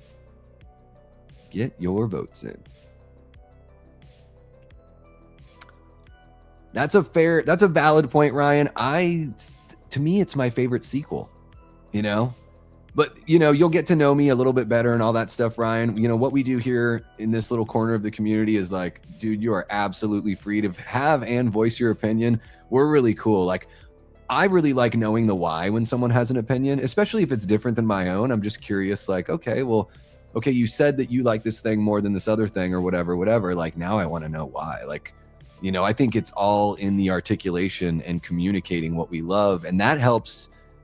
It helps you inform other audience members of like what you're looking for. And I think for all of us, if we have that conversation, and I'm not saying you have to tell me right this minute, but if we encourage that conversation, I think we all just become better audience members and probably smarter and better articulated audience members, which if you're a smarter audience member, that means you're not going to fall for bullshit movies and crap that's not of high quality. So a smarter audience you know, you could be led to believe that, okay, smarter audience means that we're going to get better art. You know, that's the hope. Oh my gosh, dude. I'm sure though in June it's going to be nice in right? Middle of June, it should be pretty nice in Jersey. Thank you, Lido. It took 3 streams to get to it, but it's cool because none of these are stinkers, right? None of these. So it's really awesome. And really, guys, it's like I try to do something different every time I stream, and I know some things we rotate through. But you know, when I'm going live 4 times a week, like I want it to be really fun for you guys. And so it is like your audience and the engagement and the participation from you guys is incredible. And we're just going to lean on that as we continue to grow. By the way, let's see where we're at. Have we gotten any closer? So we're 16 away from 3,000. It's pretty awesome. Pretty awesome stuff. Okay, let's see what we got here. We got David in the house. What's happening? David, Bela Lugosi movies. All right. We got Brock Savage in the house. How are you doing, Brock Savage? Brock, you kind of look like my friend Pete from Portland. I just wanted to tell you, not that that means anything to anyone in the chat, but you just kind of remind me of him a little bit. Okay, let's go ahead and get another poll going here, guys. Alien wins this one by a landslide. Yeah, sorry, Saw. You're not going to be able to compete with, you know, Ridley Scott's Alien. It's going to be a tough one to compete with. All right, guys, Blood and Black Lace and Dr. Sleep are coming up next. I've still not seen Dr. Sleep. I've heard it's amazing. But let's see here. Blood and Black Lace. That's one of my favorites. 60s films, Blood and Black Lace is one of my favorites. And it's an amazing Giallo film. If you've not yet seen it, it's Mario Bava's first. It is the first Giallo film ever. And fucking A, Mario Bava's movies are gorgeous. I mean, it plays a little bit like a soap opera with a slasher killer in the background.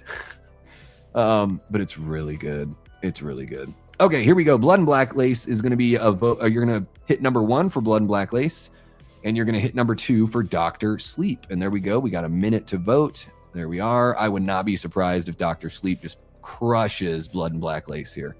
I've just heard so many amazing things about Dr. Sleep.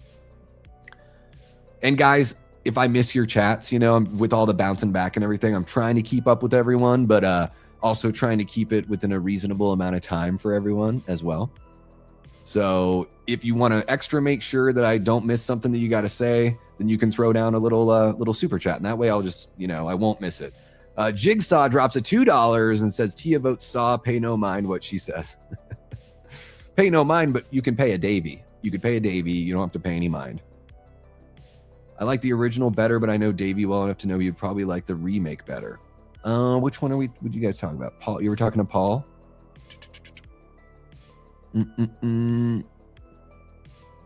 Oh, are you talking about Last House on the Left? Yeah, I just don't know if I'll ever watch the remake. When I was in my 20s, it is kind of hot, Steph. I mean, it's not like it's from the mid 60s, so they don't get like too dirty with it, but it is about a bunch of women they're like models, and there's this huge agency, and like, you know, they're all these beautiful Italian women, and somebody starts like knocking them off one by one. So it becomes this murder mystery, and it's really, really good. It is a pretty hot name. Like when I first saw it, like the very first time when they go through the credits and they show everyone in this beautiful lighting, the Mario Bava lighting is fucking, it makes my pants tight. It's that hot. They like just the intro scenes of each character. I was like, wow, this is like something Tarantino would do. Like if I ever got to bump into Quentin Tarantino, I would be like, hey, Quentin, what do you think about Blood and Black Lace? Like, let's talk about Mario Bava, you know, something like that. Maybe he'd be less annoyed at a question like that. I don't know. All right, there you go, guys. The timer is all done on this one. Dr. Sleep takes it over Blood and Black Lace. No surprises there. However, I will say this. If you have not seen Blood and Black Lace, and if you're a fan of giallos, or you're a fan of just like kind of classic cinema, I think it's 1964, something like that. It is so worth the time watching it, guys. It's really damn good. And I have not seen any Mario Bava movie that makes me question his skill level. So I'm a big Bava fan. All right, coming up next, guys, The Lost Boys versus the original Scream. Holy cow. I love that some of these matchups are here. So the Lost Boys, you're going to hit number 1 for the Lost Boys. You're going to hit number 2 for Scream from 1996. There we go. I would be so surprised if Scream doesn't win this one, but I know how people feel about the Lost Boys, especially the ladies, or just anyone that likes men. Like the Lost Boys director, Joel Schumacher. I just know that the Lost Boys and Fright Night, man, that just so much love from the from the vampire fans, All right, let's see what we got. Okay, figured, yeah. I saw the preview for the remake and it looked really good. When I was in my 20s, I was a lot more adventurous about watching movies that were really tough like that. The older I get, the tougher it is for me to watch like that kind of brutality, if that makes any sense. So, not saying I wouldn't watch it, but I don't know. I guess I'm kind of a wuss about some of that stuff. The Lost Boys is the movie that made me love horror. There's no movie that's going to go above it. Hell yeah. I love that, Nanette. I love it. And you're not alone, Nanette. There's more than one person that voted with you there. So, and there, again, guys, these are all movies that won their respective years. So there are no slouches here. None of these movies are like shit or anything like that. They're all winners, based on what you guys had to say. They're all winners of their respective years. So I think there's no shame in getting beaten by something like Scream, which is like a mainstream phenomenon, in a way that even the Lost Boys wasn't. So, okay, there we go. The timer is all done. We are going to stop that poll. Scream from 1996 wins. Guys, are we going to have a Scream versus Scream matchup at some point here? That would be kind of wild. It would be kind of wild. Okay, guys, we have another Mario Bava movie coming up. A Bay of Blood versus Sinister. Man, Sinister's really good. I think Sinister is one of the best horror movies to come out in the last, 15 years or so? Like, it is just so much tension in Sinister. So, A Bay of Blood versus Sinister. And guys, A Bay of Blood, if you haven't seen it, it's a little less giallo. It's more like, it's a movie that to me seemed to have inspired, Friday the 13th, like the style and look of Friday the 13th. So there you go. A Bay of Blood versus Sinister. With Ethan Hawke. Man, Sinister's really good. More saxophone in the Lost Boys for sure. Yeah. Yeah, dude, I was like shaking in my boots in the theater. What it was for me, Lido, is the editing, I think, is what got me. Very long, purposeful shots without cuts. So long tracking shots without cuts that almost make you hold your breath along with the character. There's something about not cutting that creates tension if you have an interesting shot lined up. Not every, you can't just do a static shot and have it build tension, although you could with the right thing, right? But man, I was just so blown away at the editing and the pacing and the way that the movie seemed to control my breath and my heartbeat. And if you can control my breath and my heartbeat as a filmmaker, like, yeah, you're doing something. I mean, like Martin by George Romero, that movie, the way he edits that movie, my heart got up to the way he was doing his cuts and the rhythm of the movie. I was like, oh my God, my heart is now racing and it's matching like the music and the cutting. Like I'm in sync with the film on a level that's like the most, I don't know, something I can't control. It was like, that's the moment where I was like, oh my God, Romero is just a fucking maestro 100% of the way. And yeah. Let's see here. Oh my gosh, A Bay of Blood got destroyed by Sinister, and I guess I can't blame you guys. I love A Bay of Blood, but I do think Sinister is the better movie. Yeah. All right, there we go. Sinister is moving on. And what do we got next? The Shining and the remake of Texas Chainsaw Massacre. Which movie is best? All right, The Shining from 1980. You're going to hit number 1 for The Shining, and you're going to hit number 2 for Texas Chainsaw Massacre remake. This is the 03 remake from Marcus Nispel and Platinum Dunes with Jessica Biel and others. Yeah, I think that's something that the studio made happen, unfortunately. Yeah. I mean, I would give Sinister probably a 4 out of 5, I would say. It takes a lot to get to 4.5 and 5 for me. But, it's all kind of, star ratings is very, very up to the person given the rating, right? Yeah, this is a tough one. I mean, Kubrick's movies look absolutely beautiful. The Shining's it's not a movie I ever reach for. But I also don't reach for the Texas Chainsaw Massacre remake. I'd be way more inclined to just watch the original because I think the original's perfect and dirty. Makes me feel like I need to take a shower afterwards. The remake's fun, though. The remake, it is fun. I'd probably vote The Shining on this one if I were voting. It's tough to go against Kubrick, but yeah. I don't know. I would take, if you put The Changeling with George C. Scott, which is another 1980 haunting movie, I like that one a lot more than I like The Shining. I'm not saying it's technically a better film, but I enjoy the film more. Yeah. All right, there we go. The timer is all done, guys. We are going to stop this one. The Shining beats the Texas Chainsaw Massacre remake. There we go. Boom. All right, coming up next, man, this is going to be a long stream. All right. This is going to be an epic stream. I'm not going to be eating until 10 o'clock. All right. Maybe we'll make things a little bit quicker as we go. The Pit and the Pendulum. This is a 60s version of The Pit and the Pendulum versus Sinners. So Sinners is coming back in. The Pit and the Pendulum, you're going to hit number 1 for that. You're going to hit 2 for Sinners. There we go. Boom and a boom. There we are. You guys have a minute to vote on that one.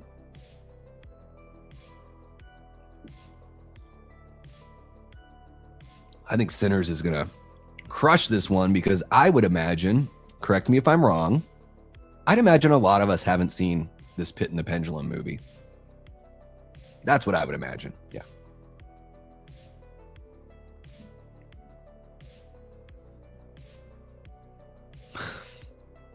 Steph,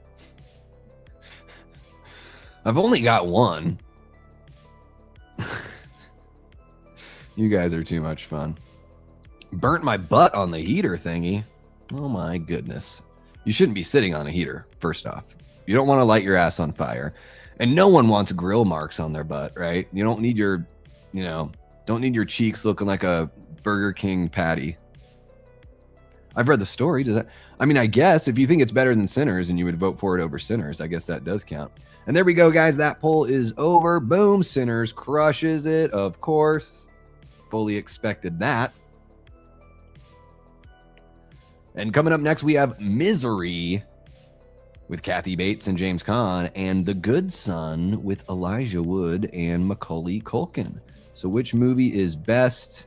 You're going to hit number 1 for Misery. You're going to hit number 2 for The Good Son, which, if you haven't seen it, is a very chilling film. I think Misery is probably going to take this one, but I think The Good Son is fucking freaky. I saw it. Saw it when it came out on VHS. So I was around the same age. I think Macaulay Culkin and Elijah Wood are probably a year or two older than me, something like that. Super freaky to see Macaulay Culkin in something like that. I'll never forget throwing the straw guy off the overpass and all the mayhem it causes. Fucking wild. Excuse me.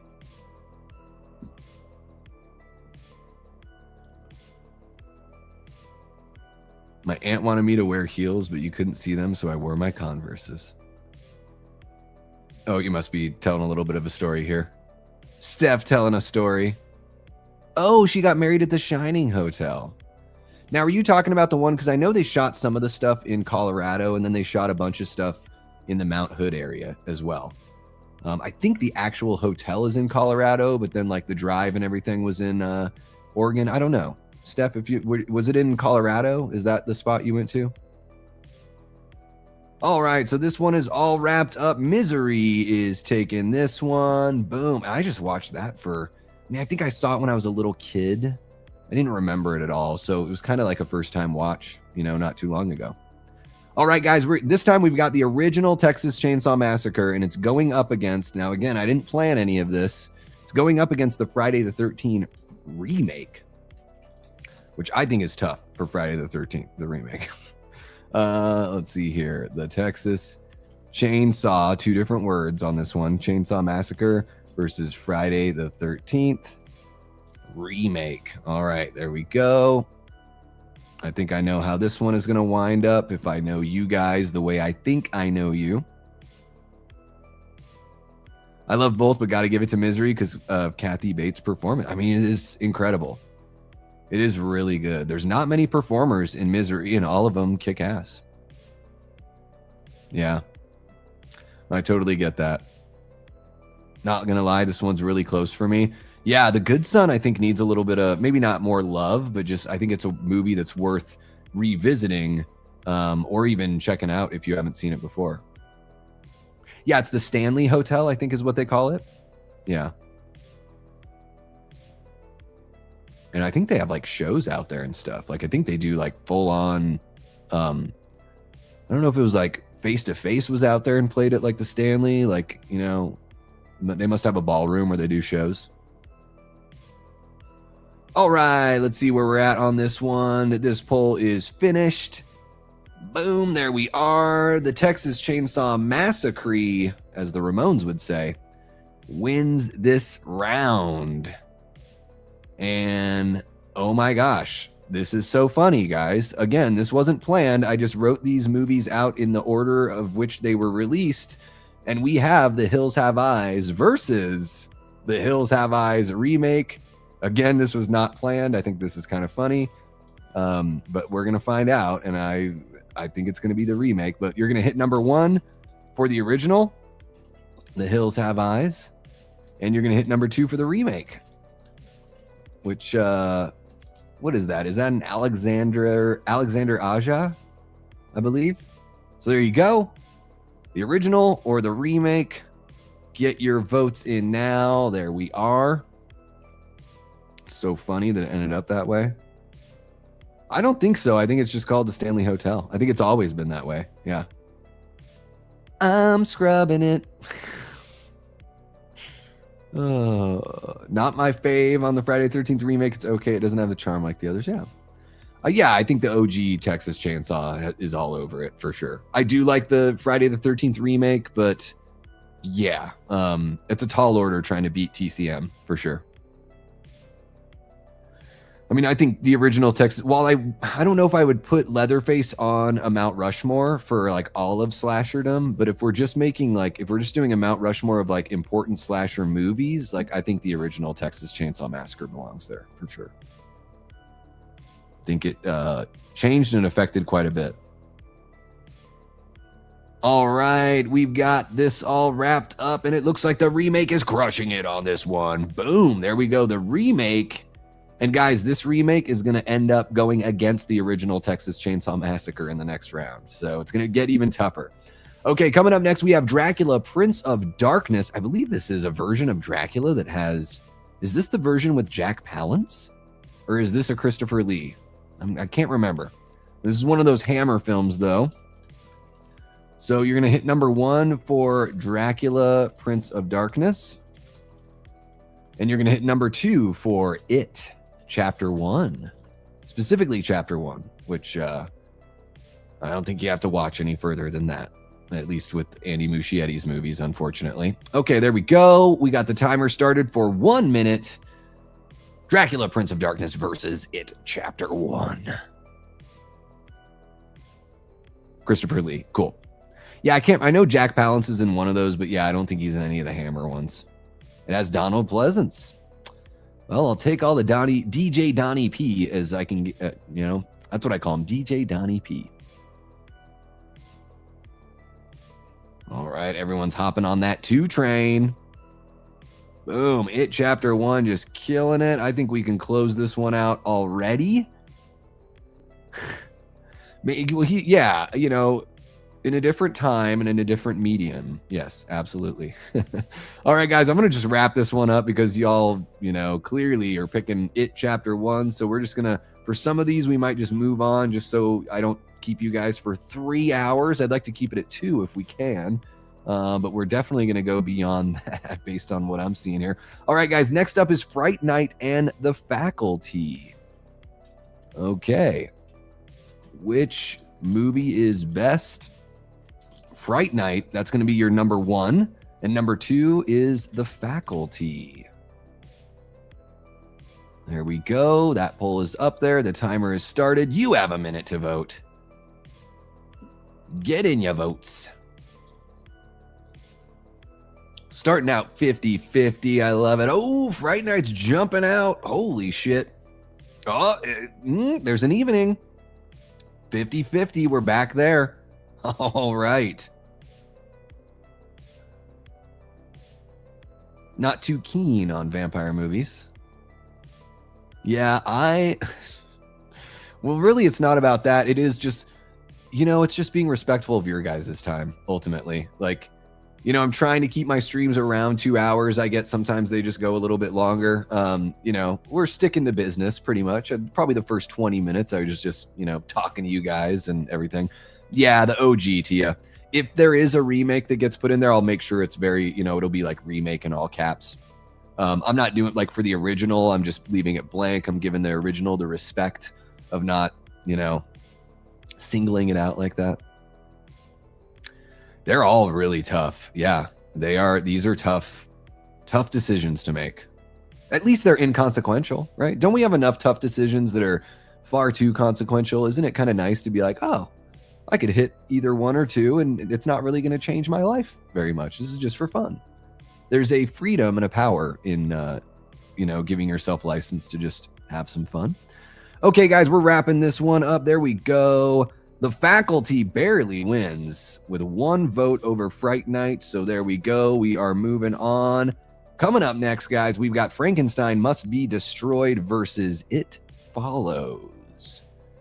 Which movie is best? You're going to hit number 1 for Frankenstein Must Be Destroyed. I don't know if I've seen that one. And you're going to hit number 2 for It Follows, which I actually really liked. And I just saw recently for the very first time. But I dug it. For a walking sim movie, I dug it quite a bit. I don't know. I'm very surprised, Lido, because I feel like Fright Night and the Lost Boys have such a strong following and it's such a strong base.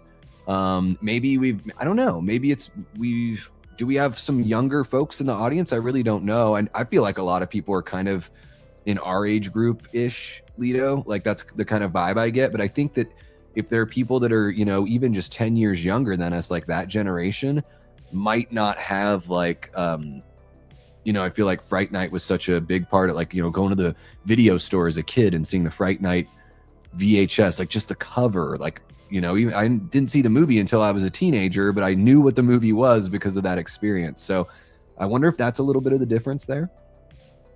Did people talk about The Faculty a lot lately as far as like wanting a reboot and everything like that? Okay, so there we go. That timer is over. It Follows crushes it. And it is moving on to the next round. There we go. It Follows with our gal, Micah Monroe. Man, you know what's really interesting about Micah Monroe? First off, I think she is an awesome actress. Like, I love watching her. Like, she really sucked me in in Long Legs. I love the kind of character she played. I thought it was a really, I don't know, there's something so tractor beam about that performance. And I think she's so beautiful. But what I've noticed is she is like a little bit of a chameleon, like the way she can look. She's got these different kinds of looks she can have based on the movie. And, there's something powerful to that, being able to slide into a role where she's, looks a little more unconventional or less conventional. And then a movie where like in It Follows, where she is a little more on the conventional side. Okay, so here we go, guys. The next one is going to be The Thing versus 13 Ghosts. I think this is going to be like a 2-second poll here. Which movie is best? I know. So The Thing is, you're going to hit number 1 for John Carpenter's The Thing. And then you're going to hit number 2 for 13 Ghosts, which Carrie Crave Cinema watches at least once a day, I've heard. I think that's true. I don't know. Carrie, let me know. It's so funny, Carrie, when I was putting this together and I saw there, like, I'm typing 13 Ghosts. I'm like, oh, I got to give Carrie some shit. All right. Yeah, The Thing guy. I mean, The Thing might win this whole thing, right? It is one of the movies, like, if you had me pick 5 movies that could win the whole tournament, The Thing, Halloween, Jaws, Psycho, Scream. That's probably what I'm saying for what could win the whole tournament. And this isn't even close. We're not even going to do the full minute of voting. We are just going to move on with our lives. The Thing gets every single vote here. And good luck to It Follows, who has to face The Thing after they're in the next round. Ooh, whatever happened to Baby Jane versus Halloween Kills? Oh, yeah. Which movie is best? So you're going to hit number 1 for Whatever Happened to Baby Jane, 1962 film with Bette Davis and Joan Crawford. And you're going to hit number 2 if you want good old Halloween Kills, Evil Dies Tonight, and all that good stuff. Guys, I think Halloween Kills is going to win this one. If you haven't seen Whatever Happened to Baby Jane, it is straight up chilling. It's a beautiful looking black and white film, excellent makeup. The lighting work is, I mean, it gives me goosebumps. There's a shot in there of Bette Davis walking through a hallway into the light, and the way she looks as she steps into the light, it is one of the most frightening things I've ever seen. And it's just an older woman with makeup on and great lighting. There's no, like, the makeup isn't like crazy. It's not like horror makeup or anything. It is just, yeah, it's a freaky deaky movie. Really, really love that one. But I mean, Halloween Kills. What are you going to do? Right? Okay. I'm going to close this one out too, because you guys have spoken. When it gets to that 80-20 realm, I think we can move on. We don't have enough. The channel isn't that popular, but you should hit the like button if you haven't, and all that good stuff. Okay, the next one, guys, we've got is the original Pet Sematary versus Wes Craven's New Nightmare. Oh my God, this might cause a schism amongst the community. I sure hope not.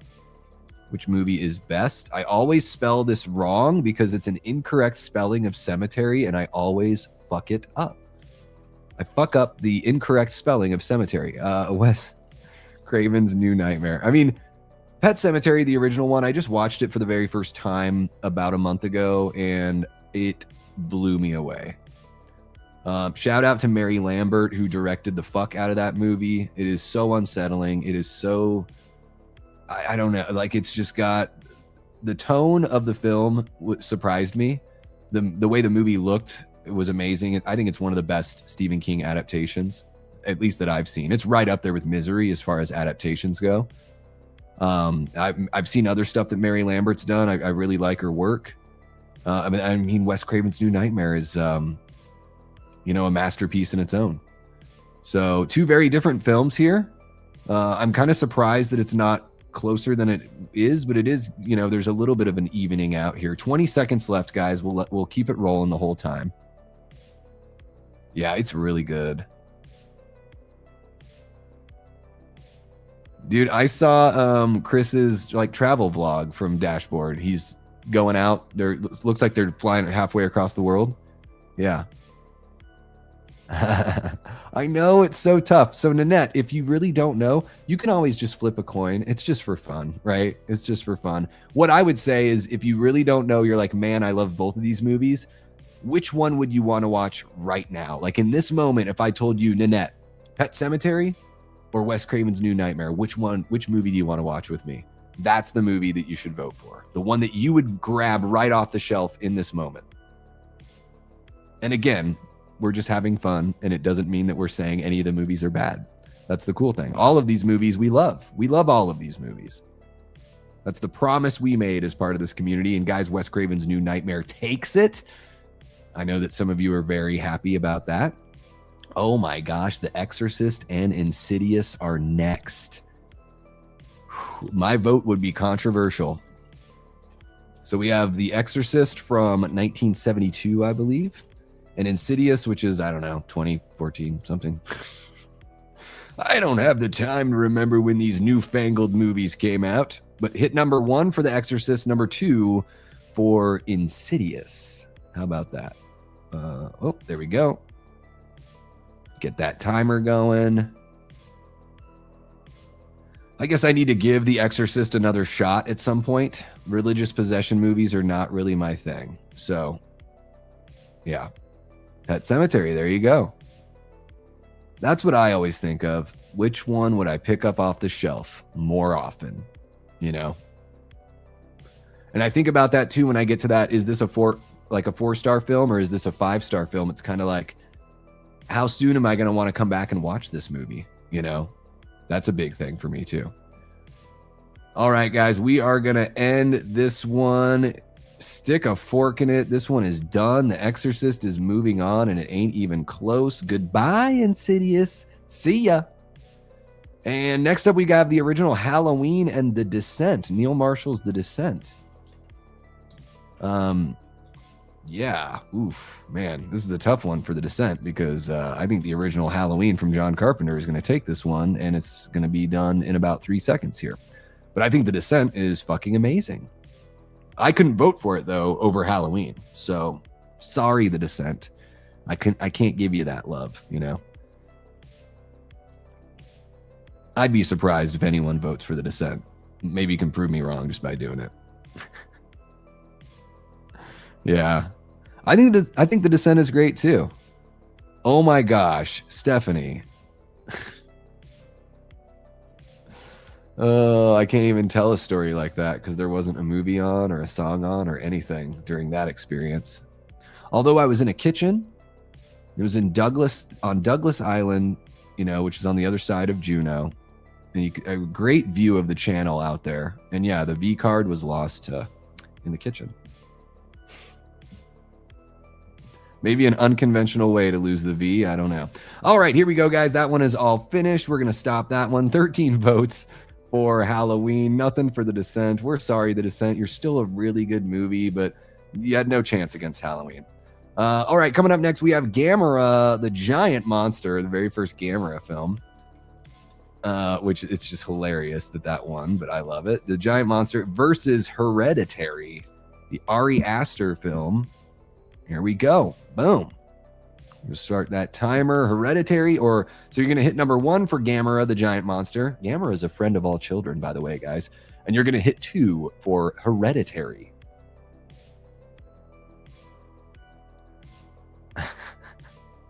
No, Davey, no. Hey, I'm not going to tell the story. I just thought it would be funny just to give you guys the setting. That's all. That's all. Oh my God, Carrie. Oh, yeah. Well, there was no mattress involved in my experience. It was just a countertop. So not much you can do about that except for get out the bleach spray. Okay, what do we got for this one? Gamera. I love Gamera. I love Gamera so much, but yeah, I know Gamera's not winning this. All right, there we go, guys. I'm going to close that one out. Hereditary is moving on. And we got, this one's going to be a good one, guys. Oh, shit. This one's going to be a really good one. This is going to test your slasher franchise loyalty here. Which movie is best, guys? And we've got Friday the 13th, Part 6, Jason Lives, versus Scream 2. Let's see which franchise you love more. I know which one I would vote for here. It's a no-brainer for me. And those who know me know which one I would pick. Let's see how well you guys know me. Put it in the chat. Which one do you think I would pick here? Davey's Late Night Confessions. Yeah. She was extremely out of my league. I'll say that. Which seems to be the case with me a lot. I don't know if that's, I just have a bad opinion about myself. I fuck up. I don't fuck down. All right. No, I'm just joking. Yes. See, Ryan knows this, and Ryan's brand new to here.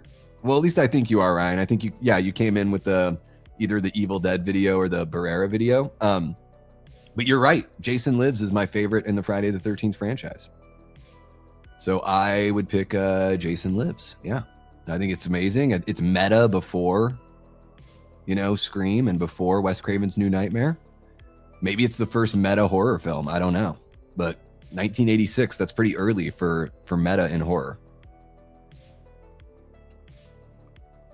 God, yeah, I'll be 44 in 10 days. How about it? Okay, we're going to end this one here. There we go. Here we go. Boom.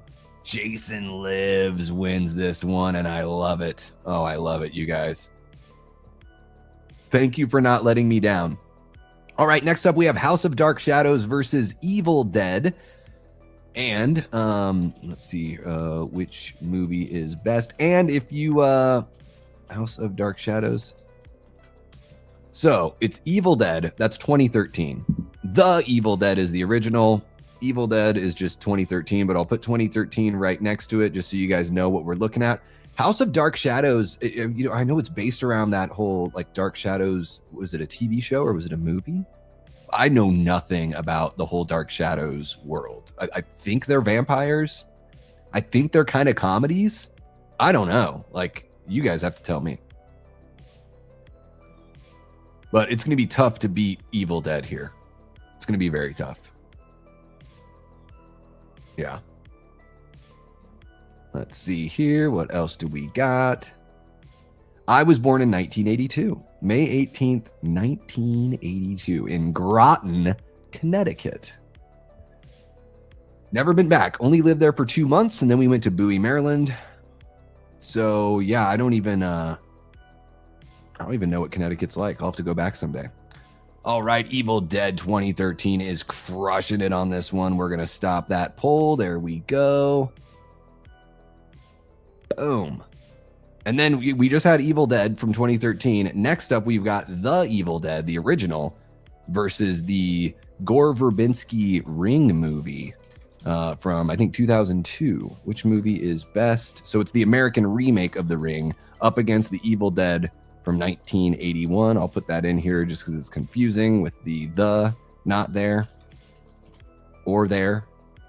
And then I'll do The Ring American. All right, here we go. There we are. You guys have 1 minute to vote on that. Please make me proud and vote for The Evil Dead, please.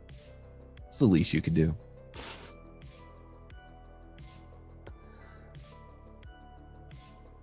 Gotcha. It's probably the movie they made after the TV show. Yeah, I've never seen any Dark Shadows stuff. I have no idea. I think they just did a remake with like Johnny Depp, like within the last 15 or 20 years. I don't know. The Ring can suck it. Sorry, it's boring to me. Oh, I love it. I love it. Yeah, I mean, I think I like the Japanese Ring better than the American one. But I don't know. I've only seen the American one twice. You don't lub or you do lub? I thought you did lub. Oh, me too, man. It's going to be a celebration of the entire franchise. There's going to be a lot of Evil Dead content on the channel, you know, ramping up to the release and everything like that. Jigsaw dropping a $2 super chat, says, I'm from Groton, Connecticut also. No friggin' way. Are you still in the area? That's wild. That is wild. All right, let's see where we're at, guys. We're going to close this one out. The Evil Dead from 1981 wins this one, and we're officially in our next round. So we're getting there, guys. We are getting there. That was a long road to get to where we got.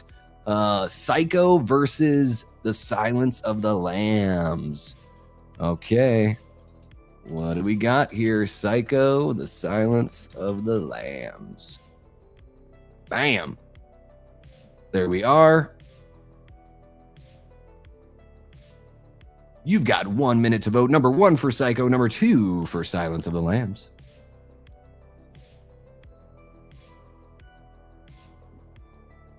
Oh, Psycho started out with a big lead, and here we go. Silence of the Lambs is catching back up. Holy crap. We only have 7 votes? Come on, guys. I know there's more than 7 people hanging out. All right. What do we got? It's 50-50 right now. 20 seconds left. Who's going to win this one? Psycho's back out in the lead. Ooh, this is going to be a tough one. Yeah, that's probably my favorite one in the franchise, Big Rod. Psycho 2. I think Psycho is a really strong franchise, I thought. Like, I really enjoyed all those movies. So I just finally finished the franchise not too long ago. Other people told me it was really strong through and through. And after watching it, I'm like, yeah, there's not really like a putrid entry. You know, I don't even think close. 50-50, guys. The timer is done, but we need one more vote to make this thing official. I need somebody to jump in there and break this tie. Do I have to break the tie? Is that what it's come to? Am I going to be breaking the tie here? Guys, do I have to do it? Tia doesn't believe it. Tia doesn't believe it. All right, there we go. Psycho wins this one. Boom, there we are. Moving on. Wait. Oh, there it is. Sorry, I thought I messed up. I'm so sorry, guys. I was like, wait, did I fuck this thing up? So Psycho wins. There we go. It is heading on into the quarterfinal, I would imagine that is. Coming up next, we've got Jaws versus Trick or Treat. And you know what? I'm not even going to do a question anymore. I'm just going to do Jaws. I'm just going to do the name of the movie. You guys know what we're asking, right? It's which movie is best. So hit number 1. Oh, I have to ask a question. Well, I'll just put a question mark. They make me put something in there. Hit number 1 for Jaws and number 2 for Trick or Treat.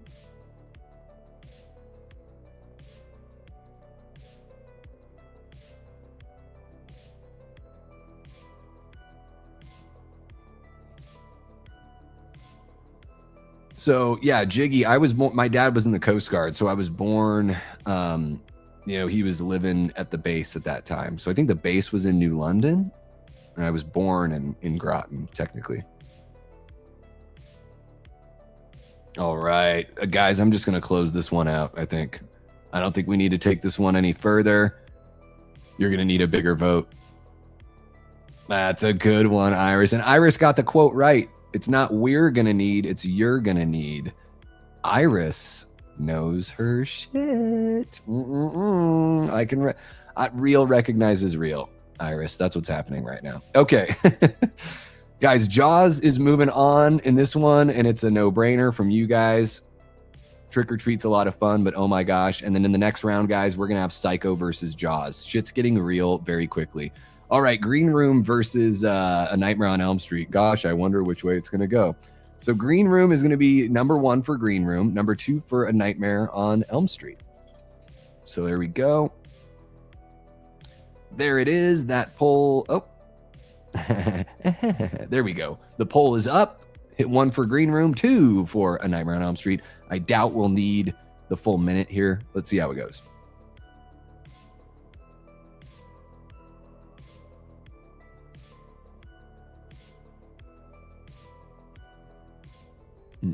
What do we got?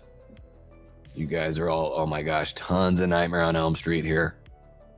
Okay, this one is a landslide. It's a landslide. So we're going to vote. We're pushing Nightmare on Elm Street through to the next round. There we go. Night of the Living Dead versus American Psycho is up next. That is crazy. All right, let's see how Night of the Living Dead fares against American Psycho. So Night of the Living Dead will be number 1, and it hit number 2 if you would like to vote for American Psycho. There we go.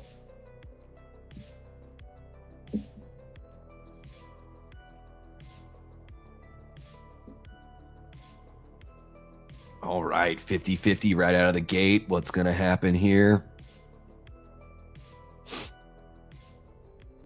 This one is close. This one is very, very close. You just know Lub.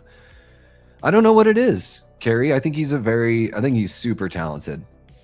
Yeah, I don't know. But sometimes there's just a thing with actors where they like Dan Stevens. Dan Stevens I don't like him. I don't like him. I don't like the way he looks. It's a whole thing. I don't know what it is. I just get a weird, creepy thing. You know, The Rental and Abigail, and I saw him in something else. Oh, Cuckoo. He just annoys the fucking shit out of me, and I can't really explain it. I really can't. It's just, yeah. They're coming to get you, Barbara. Look, there's one of them now. You're ignorant. I think it's so funny when she says you're ignorant to him. I don't know that that is an appropriate thing to say in that setting, but I think it's hilarious that she says it. And Night of the Living Dead wins this one. I am happy and a little surprised that such a classic older movie ended up winning. Okay, coming up next, guys, we've got The Birds versus Seven. So you're going to hit number 1 for The Birds, and you're going to hit 2 for Seven. And I get the feeling, guys, it's going to be going really, really quick here as we, it's just going to get quicker and quicker as we, round things out here. I'm guessing maybe we'll be doing this for about another half hour. And holy crap, guys, we went down to having about 16 people in here, and boom, we're back up to 30. That is amazing. Thank you, everyone that's watching. Please, guys, hit the like button, subscribe if you haven't already, all that good stuff. If you want to make sure you don't miss anything on the channel, then hit the notification bell. And yeah, I just dropped a frame-by-frame breakdown of the Evil Dead Red Band trailer, and I dropped a pretty lengthy piece on, my thoughts and feelings regarding the Variety interview with Melissa Barrera. And I dive deep into the interview. It's not, there's nothing glib or, flippant about it. It's a very serious deep dive. So if you like that kind of stuff, you can check those vids out and all that good stuff. Wait, I'm not even showing the friggin'... You guys are probably in the chat being like, show the poll, damn it. Tia's probably like, where's the poll? I need the poll. And Steph's probably like, Davey's poll. Where's the poll? What's in the box? What's in the poll? I don't know. Okay, guys, the poll is active. My poll was missing. It's out there now.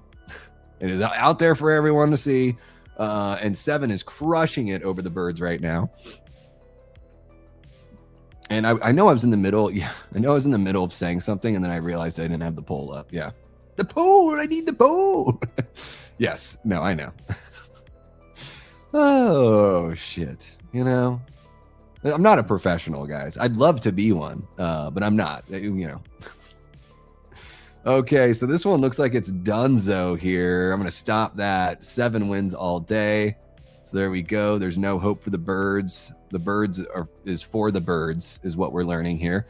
And Scream 4 versus Alien is next. Oh my goodness. So you're going to hit number 1 for Scream 4, and you're going to hit number 2 for Alien from 1979. I did remember to start the poll, so there you go. I think Alien's going to take this one. But you never know with Scream. It is like, Scream is kind of a wild card. But I think Alien will take this one. Alien, it's just so good. It is just so good. The poll, oh, the poll, oh, the horror. There we go. This is we're already done with this one, guys. And we're already done with the Alien poll. 10-2, 11-2. Let's just see if you guys can pile it on really quick before I, put an end to Scream 4's misery. Nope, there it is. So we are going with Alien all the way. There we are. And are we going to lose all the Scream films by the end of this round? Because, guys, coming up next, Dr. Sleep versus the original Scream. So you're going to hit number 1 for Dr. Sleep, hit number 2 for Scream from 1996. There we go. Very curious to see how this one rounds out here. If a movie needs to be voted on because it's 50-50, I will vote on the account if that's okay. You can vote anytime, Nanette. Yeah, you don't need to worry about it is all for fun. You can vote even if you haven't seen either movie. If you just want to pick a number that you like more, it's all for fun. Yeah. And if it really came down to that tie, I don't mind dropping a vote in there to break a tie, but yeah.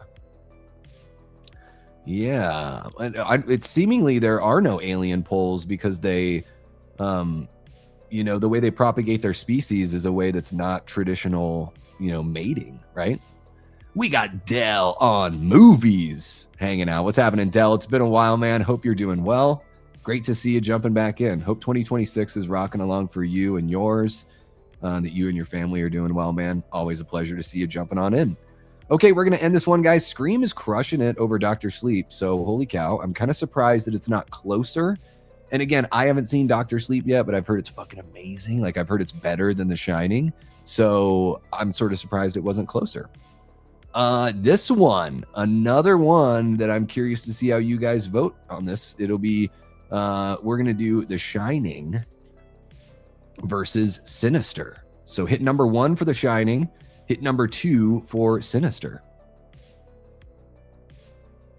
I guess I was supposed to do it the other way around. It looks like it's Sinister and The Shining, but whatever. You see it right there. Or you see it right there now. Hello? Oh, that's what's going on. I'm hitting start and show, but I had to stop the other one first. 17-3 is what that ended up being. Scream versus Dr. Sleep. That's a football score right there.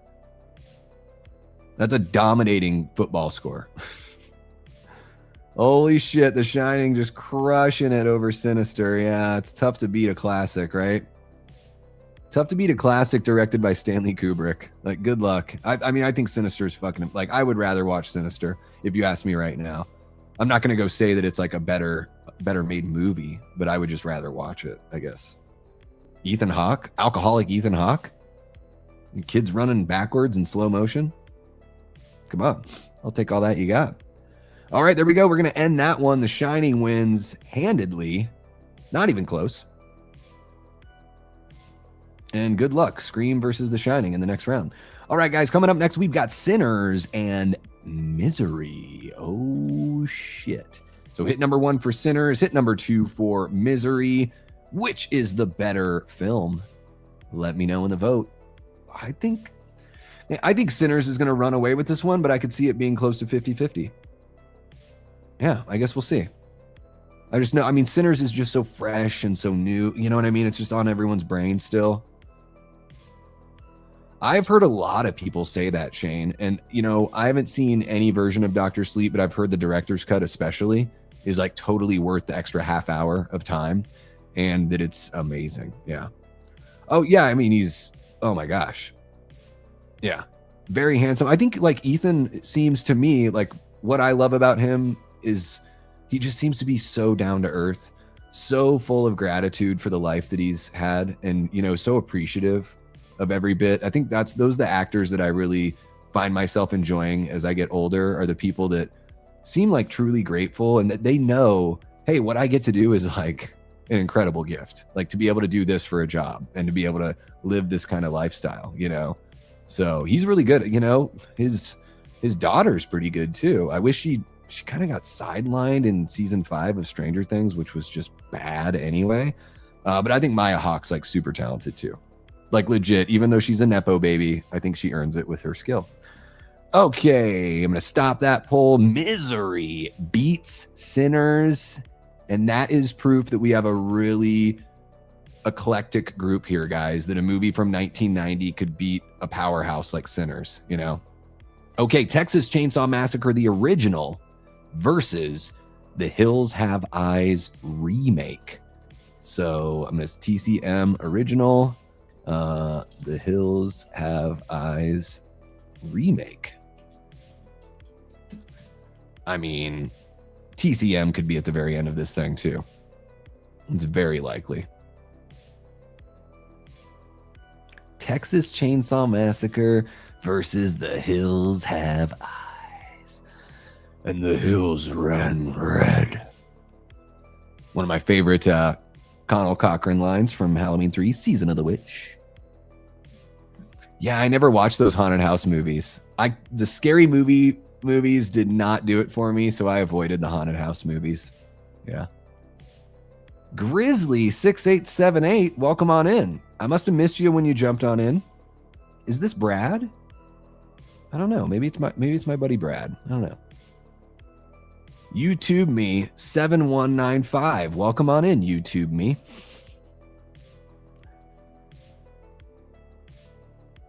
Some of the methods of storytelling may be cheap. You know, I mean, coded. I don't even know if it's really coded. I think they're very like upfront about what they're trying to say. You know, I think it's very plain to see what the message is there in Sinners. So yeah, I mean, coded, I usually think of that as like, it's got to be subtle and they're trying to be cute about it. And then you can say, ooh, it's coded because like we actually had to pick up on it. But if it's out there right in front for everyone to see, I disagree. I don't think that would be considered coded. TCM, the original, wins here on this one. No surprises there. And coming up next, we have It Chapter 1 versus The Faculty. It's going to be tough to beat It Chapter 1, I think. You know, especially a movie like The Faculty that is, you know, so of its time. I mean, it's a body snatcher movie, essentially, Invasion of the Body Snatchers. But, man, there's something about that first It that was just a lot of fun.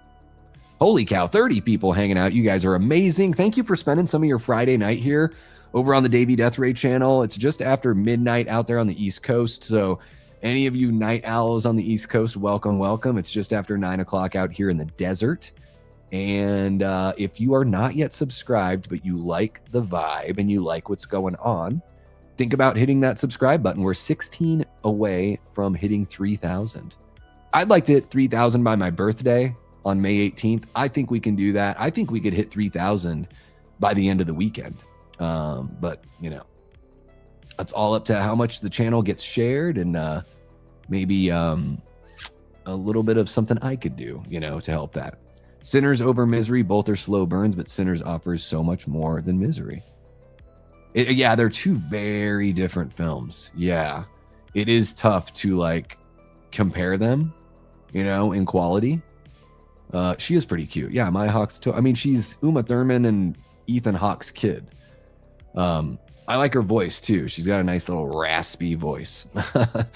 Okay, she's no Sophie Thatcher though. Oh my God, Sophie Thatcher. Okay, we're gonna end this one, guys. It Chapter 1 wins here and beats The Faculty, so it's moving on to the next round. Coming up next, we've got It Follows and The Thing. Oh, I wonder how that's gonna end up. Well, that's not the thing that I wanted to hit. There we go. It Follows, hit number 1 for It Follows, hit number 2 for The Thing. John Carpenter's The Thing, which I'm guessing is going to take every single vote here. If I could sub again, Davey, I would. No, you're all good, Uncle Filthy. Welcome on in, man. It's great to see you. Thanks for joining us. I've seen you pop up a couple times, so you know, a couple times lately. So, love seeing that, man. Love seeing it. Hope all is well with you and yours, also, Uncle Filthy. Dude, she is. Oh my God, Sophie Thatcher and Florence Pugh.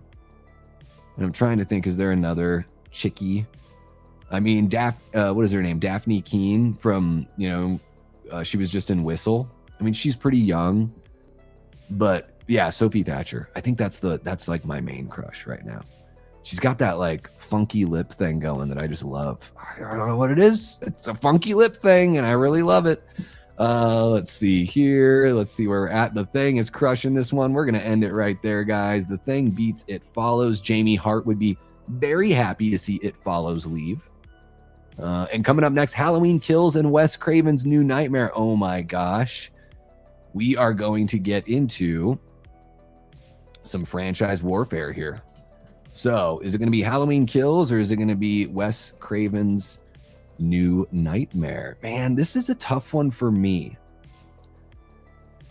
All of the David Gordon Green Halloween movies are in my top 5 of the franchise. I really do love Wes Craven's New Nightmare. It runs a little long. I'm not gonna, like, I know, Lido, don't hate me. I love the movie. I think at 2 hours, I start to feel it in the last 15 minutes, 15, 20 minutes. And yes, Halloween Kills has its issues. Evil Dies Tonight, it definitely has its issues. I think it's a little more fun than Wes Craven's New Nightmare. So I would give Halloween Kills the nod here. But I am admittedly, you know, Halloween's my favorite slasher franchise. So I'm already leaning towards Halloween anyway. But I do think Wes Craven's New Nightmare is top 3 within that franchise. I put it right there with, you know, the original Dream Warriors, New Nightmare. And fuck, man, Dream Master, very close. I think Dream Master's pretty awesome, actually. So you guys are voting Wes Craven's New Nightmare. We've got I forgot to run the timer, so no big deal there. It looks like New Nightmare is winning this one. Me too, man. Me too. Yeah, me too. Okay, let's see what we got. Do not like David. Hey, fair enough, Nanette. Fair enough. They could have, you know, kills and ends, I think, could have even been better. I still love them for what they are. But they absolutely could have been better, for sure. Like, I did a whole live stream a couple years ago on things that I would change with those movies. All right, so Wes Craven's New Nightmare wins and advances to the next round. There we go. Okay. New Nightmare is more of a film. Halloween Kills is rewatchable, fun. Yeah, Halloween Kills is slasher mayhem. Yeah. New Nightmare, yeah, like you're saying, it's like more of a think piece, you know? Okay, guys, coming up next, the last... Oh, nope. We got a few more in this round here. The Exorcist versus the original Halloween. That should be interesting. Okay. The Exorcist. So number 1 for The Exorcist, and hit number 2 for John Carpenter's Halloween, the original. There we go.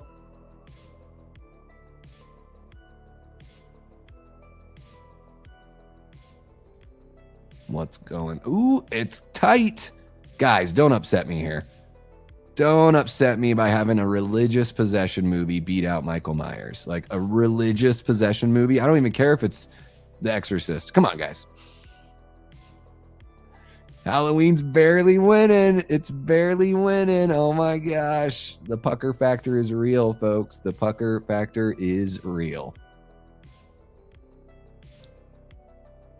Oh my goodness. 58 to 42. How many votes are we looking at? 19 votes so far. Anybody else want to get in a vote before we call this thing? All right, I'm going to end it there, guys. Halloween wins this one, crushing The Exorcist. Yes, it's a crushing of The Exorcist. And coming up next, we have Hereditary and Friday the 13th, Part 6, Jason Lives.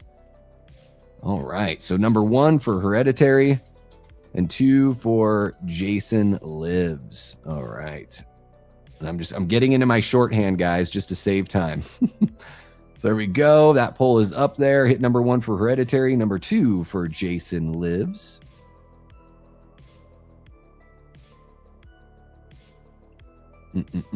He's pretty awesome, yeah. Yeah, you know, as a kid, I think The Exorcist is pretty freaky, yeah. Meet the Puckers.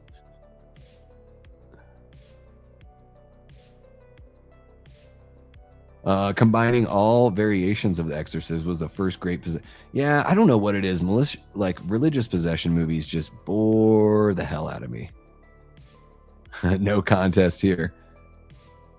Yeah, but apparently it is. Holy crap, this one is tight. Well, yeah, no, I just mean, I don't know what it is, Del. It's like, I would rather watch something like Demons, or, you know, The Evil Dead. I like a possession movie that has like no rules and doesn't try to play by like the real world kind of stuff. For whatever reason, they just hit with me so much more. So I totally reckon like The Exorcist is a fantastically made film. It is absolutely a horror classic. I don't think it's bad or anything like that. I just, for whatever reason, it doesn't hit me the way I think it hits a lot of people. All right, guys, we are at 50-50 here. Do I have to break this tie or what? Am I going to have to break it? Who's going to break it? 50-50. Who's breaking the tie? In 3, 2, 1. Poll is closed at 50-50. I'm breaking the tie. We're giving it to Jason Lives. That's right. It was just total my preference. All right, my channel, my preference. And the big one, guys, the original, so the remake of Evil Dead. So Evil Dead 2013 versus The Evil Dead, which is the original from 1981. So hit number 1 for Evil Dead 2013 and hit number 2 for the original Evil Dead. Which one's going to win? Either way, I win, I guess. Personally, I prefer the original, and the 2013 is my second favorite in the franchise. So I'm going to be happy either way here. That's right. That is right. And I think maybe 2013 has a better chance of winning in the future, you know, beyond this round. So we'll see what you guys put here. Spider walking, look at me talking in tongues. Choke you with holy arms, vomit, here it comes. I have no idea what I'm doing, Jiggy. I just feel like I owe ya. CJ Graham. You know, I've never met CJ. I'd love to meet CJ. I've got you can't see it from here, or all the signatures. Oh, there you go. I've got my Friday the 13th mask there, my Jason mask, and I've got 6 signatures on there from the alumni. Yeah. But no CJ Graham yet, but Jason Lives is my favorite. Yeah. A lot of people are confusing Evil Dead 2 with Evil Dead. The remake had a lot of issues. The original Evil Dead had a lot of them. Yeah, I mean, technically speaking, the original Evil Dead, there's like a bunch of flaws. You know, it's a beautiful film, but they're like technical flaws because they are, with limited in their budget and everything. And there's no remake of Evil Dead, though. I mean, people can use the word remake, but the 2013 film is a sequel. It is absolutely 100% a sequel. They may have marketed it as a remake, like when they originally were pushing the film out, but it's very, very clear it's very, very clear it's not a remake. All right, what are we moving on to next here? Evil Dead 2013 wins this one, guys. I'm a happy camper either way. And we're on to our next round, so it's going to be going a bit quicker here. All right, so let me bring us on over here. So Psycho versus Jaws. Oh, shit. Here we go. The big guns are coming out. So hit 1 for Psycho, hit 2 for Jaws. And there you go. There's the poll. You got 1 minute to vote, guys. Number 1 for Psycho, number 2 for Jaws. 2013 was something its own, yeah. Yeah, I just love how they sort of like reboot it, and yeah, it just felt mean. I love how mean, like, the funny side of Evil Dead's great. I always want that humor there, and I would not be against them making a movie that felt like Evil Dead 2 or Army of Darkness in the future. Like, that would be, we've had enough of the mean Evil Dead that I'd be totally fine with them leaning in that more comedic direction at some point. And I would not be surprised, guys, if one of these Evil Dead movies that comes out within the next 5 years is more on that silly Sam Raimi side. But I love the mean-spirited Evil Dead. I really do. Like, to me, when the Deadites are taunting the living, and that's just beautiful. Yeah, I mean, Jaws to me is the best movie of all time. Like, it's my favorite, easy. Psycho and Jaws, can I even decide? Yes. Dun-dun, dun-dun.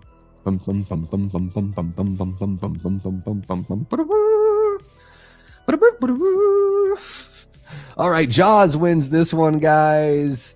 I am sorry to Jason Knight from Backtrack Cinema. He is an absolutely huge Psycho fan, but Jason, this time it just didn't work out that way. All right, guys, A Nightmare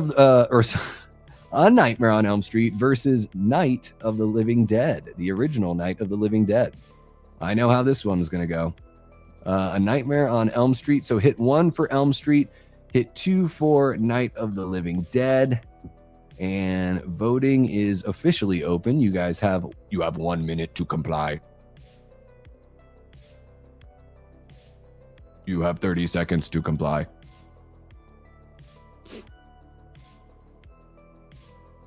Yeah. Yeah, I mean, man, they really let go of the blood in 2013. I was hoping Rise would up the ante again. I still like Rise. It just didn't quite reach that level. But I think Burn is going to really go for it here. Holy shit. Look at you guys. Man, 10-4 A Nightmare on Elm Street. I think this one's toast already. We got 25 seconds left, guys. I don't think it's going to get close. I think we can just call it right now. And call it for Nightmare on Elm Street 13-4. Holy cow. Boom. There we go. We are moving on with our lives. And the next round, man, Jaws and Nightmare on Elm Street are going to face off in this next round. Seven versus Alien, the ultimate David Fincher, revenge here. So hit number 1 to vote on Seven. Hit number 2 to vote on Ridley Scott's Alien, guys. There we go. Stop that. Start that. Boom. There you go. 7 and Alien. Which is the better film? Starting that timer. Meow.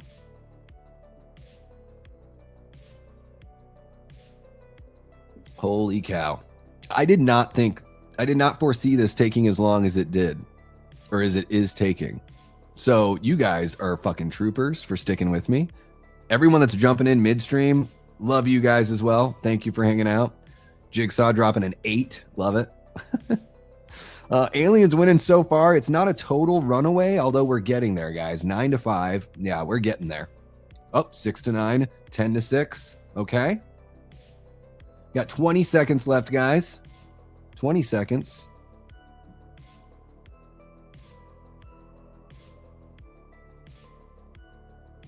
And probably 10 right now.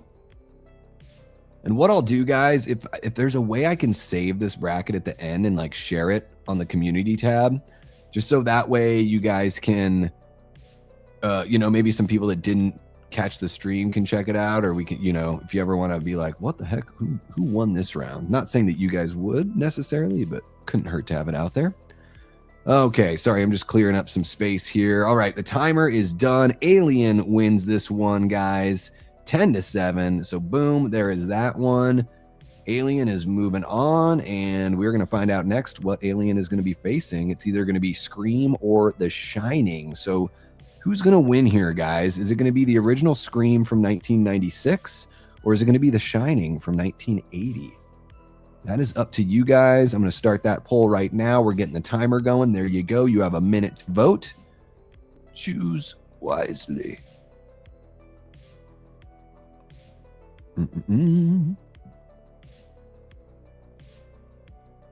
Just clearing some stuff out here. Every one of these polls I create, they just sit there, and it just mucks up my whole like taskbar in StreamYard. So I'm trying to clean it up there. There we go. It's a lot nicer now. It's so neat now. Oh, Alien's more horror than 7 is? Yeah, that's true. That is true. 50-50. Scream all day. What the fuck? Says Joe from Media Poop Shoot, one of our great channel members. Hope you're doing well, Joe. Jiggy, another channel member. Carrie as well. Paula is another channel member. Ron's a channel member. Shane's a channel member. Tia. Music Girl. Welcome on in, Music Girl. 67, one of our great channel members that unfortunately we just don't get to see very often, but it's always a pleasure when everyone gets to join. Welcome on in. So great. Lito's a channel member. Iris, Lenny, so many great channel members. Nanette. Guys, I started something this year for channel members, and the really cool thing is like for 99 cents a month, you could become a member if you're interested. Every other week, we do a horror movie club meeting, and it's a live stream that's just the channel members and myself, and I pick a couple movies ahead of time, and usually they're thematically tied, right? And we talk about the literary themes of the film. So it's not so much just like a movie review, it's like a nerdy literary dive. So it's really fun stuff. And right now, or at least this coming Monday, moving forward from there, we're going to be, I'm basically going to be ramping up Evil Dead. We're going to be covering Evil Dead going into Burn here in a little bit. So plenty of fun to be had over there if you're thinking about becoming a member. Just 99 cents a month can make it happen. And guys, we're going to close this one out. Holy crap. Scream wins this one, beating The Shining and moving on to face Alien in the next round. It's pretty hardcore. Pretty hardcore. Misery versus the original Texas Chainsaw Massacre. All right. So Misery, you're going to hit number 1 for Misery. You're going to hit 2 for TCM, the original TCM. Let's get that timer going. There we go. Oh my gosh, Music Girl, you're too sweet. I'm Handsome Davey, guys. That feels so good. You just brighten up my day. Thank you so much, miss. I'm curious, Music Girl, are you now? Obviously, I'm not looking for like, are you somewhere else in the world? Are you? Because I was just like with the time zones and everything. And the reason why I ask is because I always want to include as many people as possible. And I'm a night owl, so sometimes I consider doing a stream like really late at night. You know, like start a stream at 10 my time, which is like 1 a.m. Eastern, and just see who shows up. You know, so I'm just curious to know. I don't know if you're you know, if you're across the pond or anything like that. We got, yeah, Evil Dead. It's going to be, Joe, I don't know if you're a little bit behind, but yeah, we've got the Evil Dead 2013 is made it to the next round. So there's going to be a choice or a chance to vote for Evil Dead here. TCM OG takes it, guys. Joe calls me Handsome Davey too. Oh, I should get a shirt. I should get a name tag that says Handsome Davey. Yeah, that would piss. Man, the Davey haters would love that. Oh my God. Guys, nothing brings people together like hating on someone. Okay, so let me see here. We got TCM OG. Boom, that one is crushing Misery. We are all finished over there, so we're ready to be done with that poll. And guys, we're moving on. The next one is going to be It Chapter 1 versus John Carpenter's The Thing. Man, beating The Thing is very, very difficult. That's what he said, right? Yeah, take it and run, Steph. Take it and run, Tia. All you guys. Beating The Thing is gonna be tough. All right, you're gonna hit number 1 for It Chapter 1. That works out. You're gonna hit 2 for The Thing or Thing 2. And we got that poll going right now for you guys. Nothing against It Chapter 1, but damn.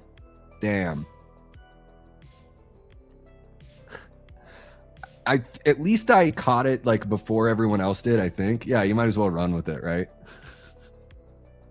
Oh, lordy, look who's 40. Okay. The Thing. I really like that one John Carpenter movie. What's that called? The Thing. All right. Yeah. No, you guys are too sweet. It's cool. No one has to, you know. You guys are too sweet. That's what she said. Iris dropping the $1.99. Michael Scott. That's what she said. All right, let's see where we're at with the timer. The timer is rounding out. The Thing is crushing It Chapter 1. It is moving on to the next round. And I think we have a couple more in this round, and then it's really going to fly quickly, guys. Wes Craven's New Nightmare versus Halloween. And I think everyone knows here what the right decision is. Lito Velasco. Halloween versus Wes Craven's New Nightmare. Guys, I know little break. I know I give you guys a lot of shit. I know we razz each other. Every now and then I just want to remind folks I am just razzing and I am just having fun. I don't want anyone to, you know, some people, if I know you a little bit better, I might give you more shit. So there you go. And I think Lido definitely understands that. I just want everyone to know that I'm not picking on the poor guy.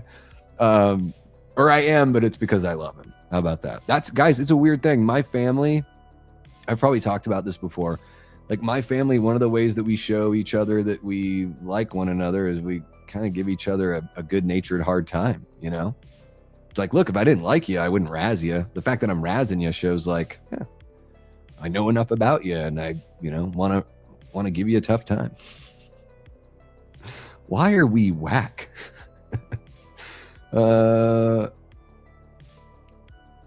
Let's see here. Yeah, he didn't leave. He was down at the lake beach.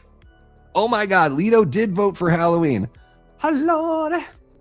It is a tough one though, but you know, probably not as. It's probably tougher a Nightmare on Elm Street versus Halloween. You know. I mean, Wes Craven's New Nightmare is great, but Halloween is something else. Yeah. Example of razzing. Davey goes by Sexy Davey on his OnlyFans. No, I don't have an OnlyFans. Well, I do, but you never see my face. I'm joking. No, I made a joke the other day in a chat. I was like, no one's ever going to know it's me. They'll never figure out that Deathray Davey is the same guy. I must have missed. Let's see here. Did Music Girl answer my intrusive question? I don't think so. I'm just curious. All right, cool. Let's move on to the next one here. Halloween wins this round. And what do we got? One more, I think, in this batch. We have, guys, this is Jason Lives versus Evil Dead 2013. Holy cow. 2 favorites here. Friday the 13th, Jason Lives. Hit number 1 for that. Hit number 2 for Evil Dead 2013. There we go. Okay. Do that and that. And there we go. You have a minute. You have 1 minute to comply.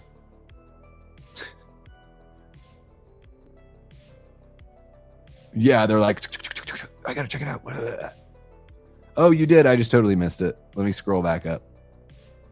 Scrolling on up to the east side. It's like you can't just grab people's individual, messages. Well, it doesn't look like I'm gonna be able to find it. I'm trying.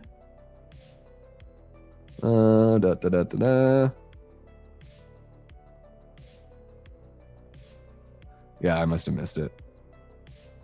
And I can't find it. My eyes can't find it, music girl. It's just how it happens sometimes when you're on a live stream and you can't see shit, Well, there you go. Well, there you go. I mean, I know you're a Michael Myers fan and everything. I know that the people that when Freddy resonates, like I know it's a big resonation.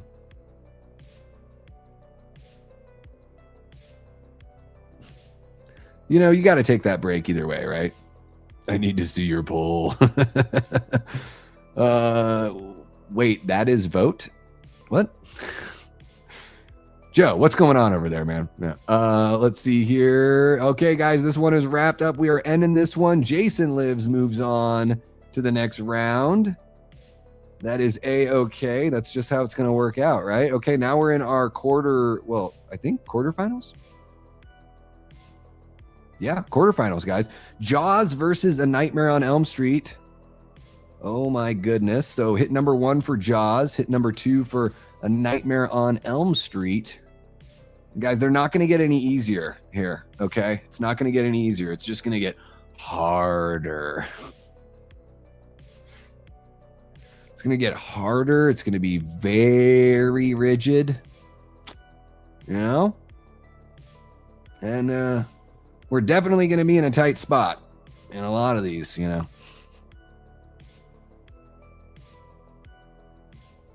Jaws versus A Nightmare on Elm Street, and oh my gosh, Freddy is killing Jaws right now. Let's leave it open for a little bit. It's 8-4, 8-5, okay. 9-5, working 9 to 5.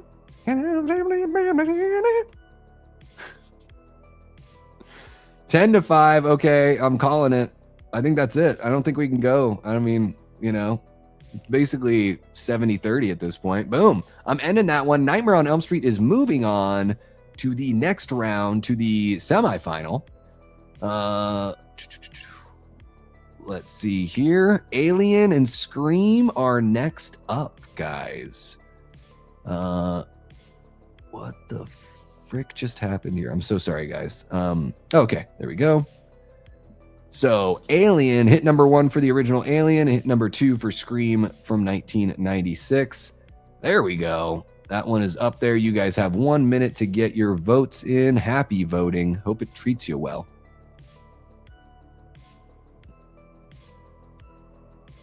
I think it's up there. Okay, yeah. Sweet. Scream doesn't win. Joe is out of here. Oh, okay. Let me scroll back up. Oh, Southern California. Thanks, Paul. And I just, really it's the curiosity because, I saw that you become a channel member a while back. I feel like it's been, a handful of months. And, obviously it's not a requirement. It's like, why aren't you at this live streams? But when somebody shows up and I, haven't seen them or something, I'm just curious because, like I said, always trying to make sure that we're keeping everyone in mind when it comes to when we schedule the live streams around here. We got Freddy Krueger jumping on in. The man, dude, Freddy, you came in at the right time. You are heading into the semifinal here. So your very first movie just beat Jaws. That's, a huge accomplishment. And you could take this whole thing, Freddy. You could take the whole thing. So you should stick around. We're probably going to be wrapping it up here within the next 15 minutes. Guys, Scream wins this one. So Scream beats the original Alien. There we go. We're going to end that poll. Boom. There we are. And next up, guys, we are talking Texas Chainsaw Massacre, the original, versus John Carpenter's The Thing.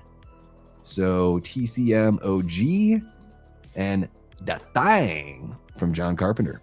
Okay, there we go. We're starting that. Boom, there you are. You've got 1 minute to vote, everybody.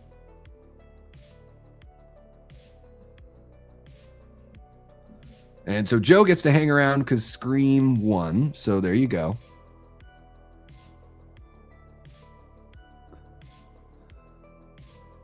I don't know. How are we supposed to guess? How are we supposed to guess, Freddie? Really, Freddie, you could be anyone. Like, I've recently found out that I have secret watchers, or at least a secret watcher. Yeah. Somebody that watches just in case I say something that they want to clip out and try to use against me. It's very flattering and very creepy at the same time. The fact that somebody who doesn't like you would actually spend time watching you to gain ammo is something else. It really is. But that's where we're at in the world. So I don't know, Freddie. Who are you? You tell me. You tell me. All right, let's see here. The timer is all up. We're going to close this one out. Texas Chainsaw Massacre wins this one 9-8. It was so close. I thought The Thing could make it all the way. But man, against TCM, I mean, I can't blame you guys for voting TCM. It's a fucking classic. Okay, coming up next, guys, we've got the original Halloween versus Friday the 13th, Part 6, Jason Lives. So you're going to hit number 1 for Halloween or hit number 2 for Jason Lives. There we go. You've got 1 minute on the timer for this one. And then it's serious time after this. Very serious. And extremely consequential. This is bullshit. That's how I read that, Lido. I don't know why. This is bullshit. It's how I say it. Whenever I hear that sentence, that's what I think.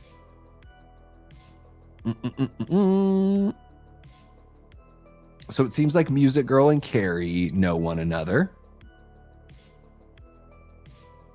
All right. Wow, Halloween's just crushing it. I mean, and Jason Lives is great, you know.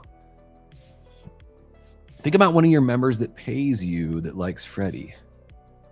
A member that pays me that likes Freddy. I'll have to think about that. You mean like a channel member on YouTube? I don't know. Okay, Halloween is winning this one against Jason Lives. No surprises there. I think that's the last one in our quarterfinal area. Okay. So, right? Okay, let's see. Okay, guys. So here we are. We're in the quarterfinal. A Nightmare on Elm Street versus Scream. Wes Craven on Wes Craven is what we're getting here. So what's it going to be? A Nightmare on Elm Street, the OG, or Scream from 1996. You got a minute to vote between these two classic horror films, guys. Let's see here. Somebody that really loves Freddy, who is also a channel member.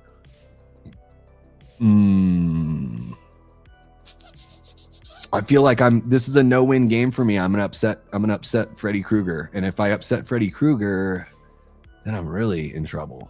I'm super in trouble then at that point. You probably say it like that because of Martin Landau's portrayal of Bela Lugosi and Ed Wood. Yeah. I like Edward and Ed Wood.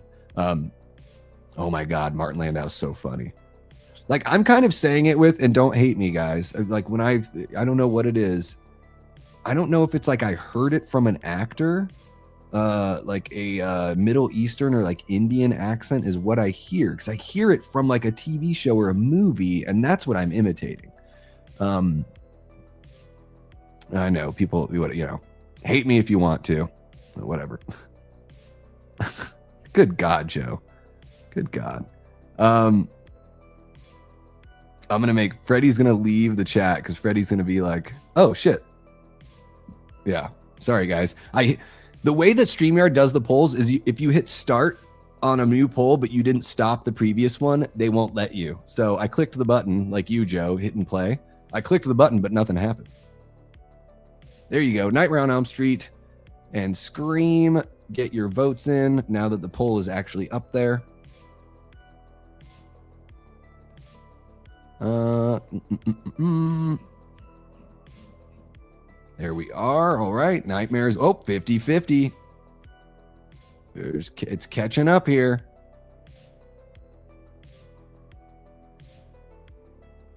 Unless Freddy Krueger, is it Lido? Is Lido in here in two different accounts? Without Freddy's success, there is no Scream. That's true. That's very true. But, really, it's like best movie, right? So it's like, I don't know. Pretty close. Oh, yeah. No, I know what you're talking about. Yeah. I love his performance in that. Ed Wood is my favorite Tim Burton movie that isn't Batman. I'm good. I'm good, Danny. I hope you're doing well also. No, Lido is here with me. Yeah, I don't know. I'm totally stumped on Freddy Krueger. I'm sorry that I can't crack the code. I got to tell you, when I'm on a live stream, my brain is in a totally different place. So I'm not as sharp as I would be in another situation. It's so good, Nanette. Or wait, I thought it was Carrie. Yeah, it's so good. It is so awesome. Yeah, it's amazing. You never know when I pop up. I have 28 accounts on YouTube. Holy cow. I've just got the one. I've got the one. Is it Nanette? Okay, well, there you go. I've just got the one account because that's just how I roll. Okay, guys, we got Nightmare on Elm Street is winning this one. There we go. And our next one is the Texas Chainsaw Massacre versus the original Halloween. Wow. TCM OG versus Halloween OG. Who's going to win, Toby Hooper or John Carpenter? We got that poll. The poll is actually live in the chat. I didn't just hit the button and nothing happened. You can't forget to say happy birthday to your sister. Well, happy birthday to your sister. Hope she has a good day.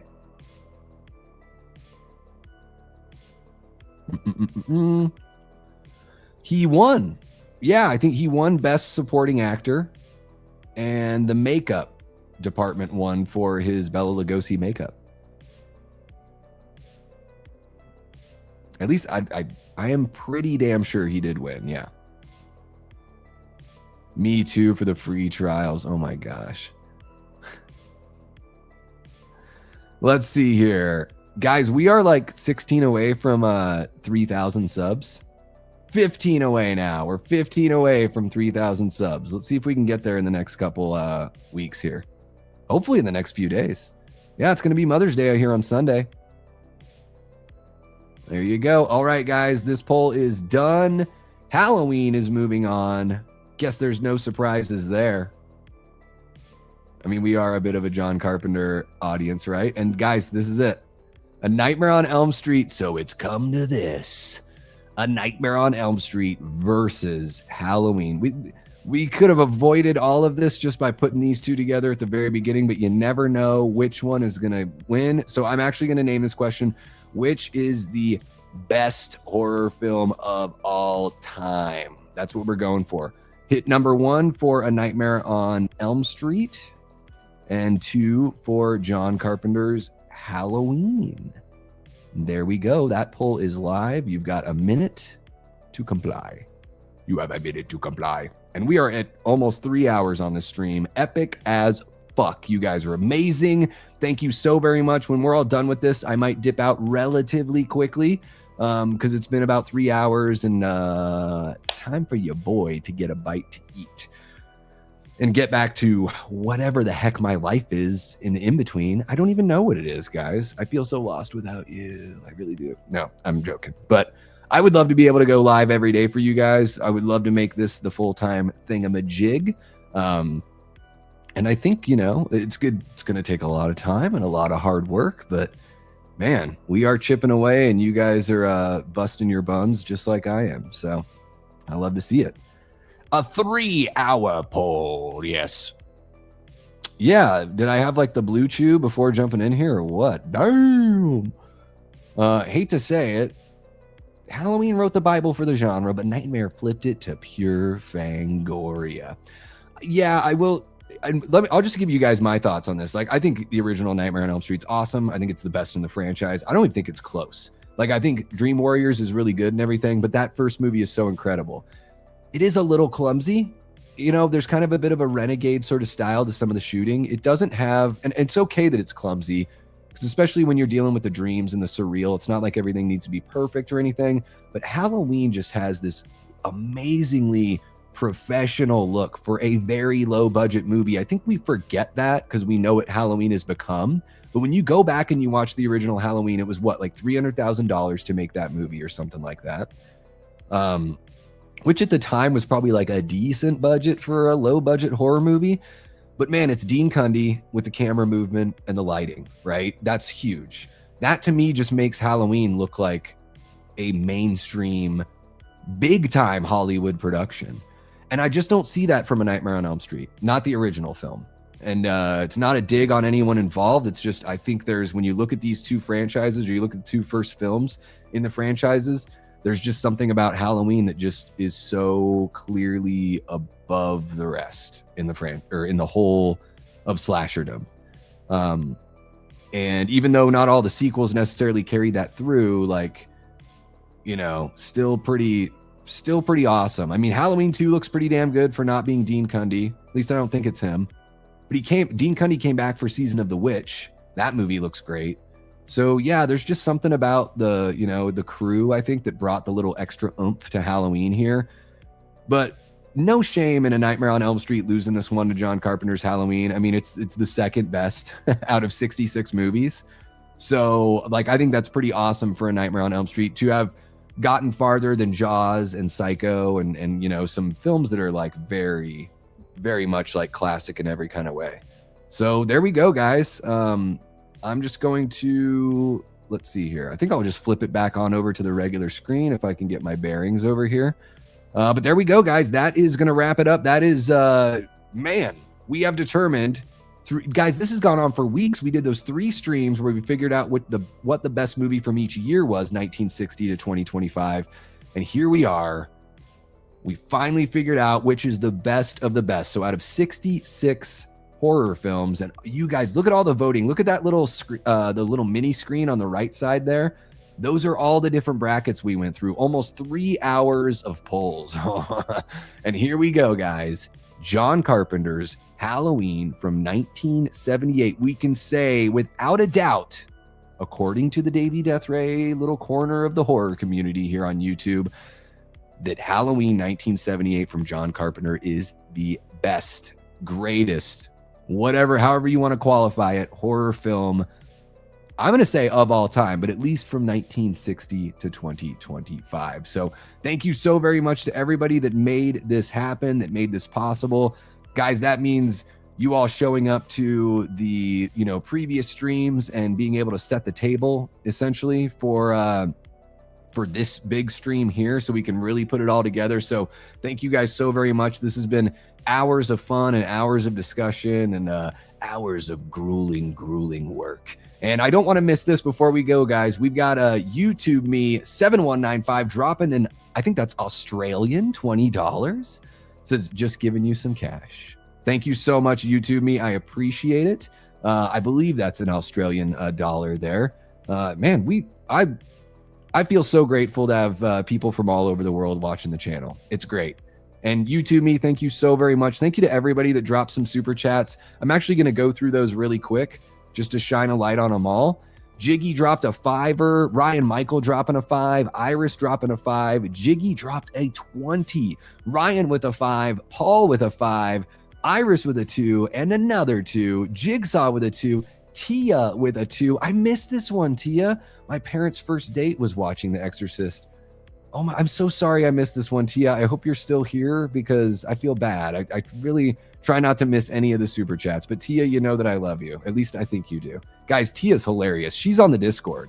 So if you want to have fun on the Discord, you got to jump on over there. We're a riot. We're a laugh riot. Jigsaw dropping a 2. Says he's from Groton, Connecticut. That's where I was born.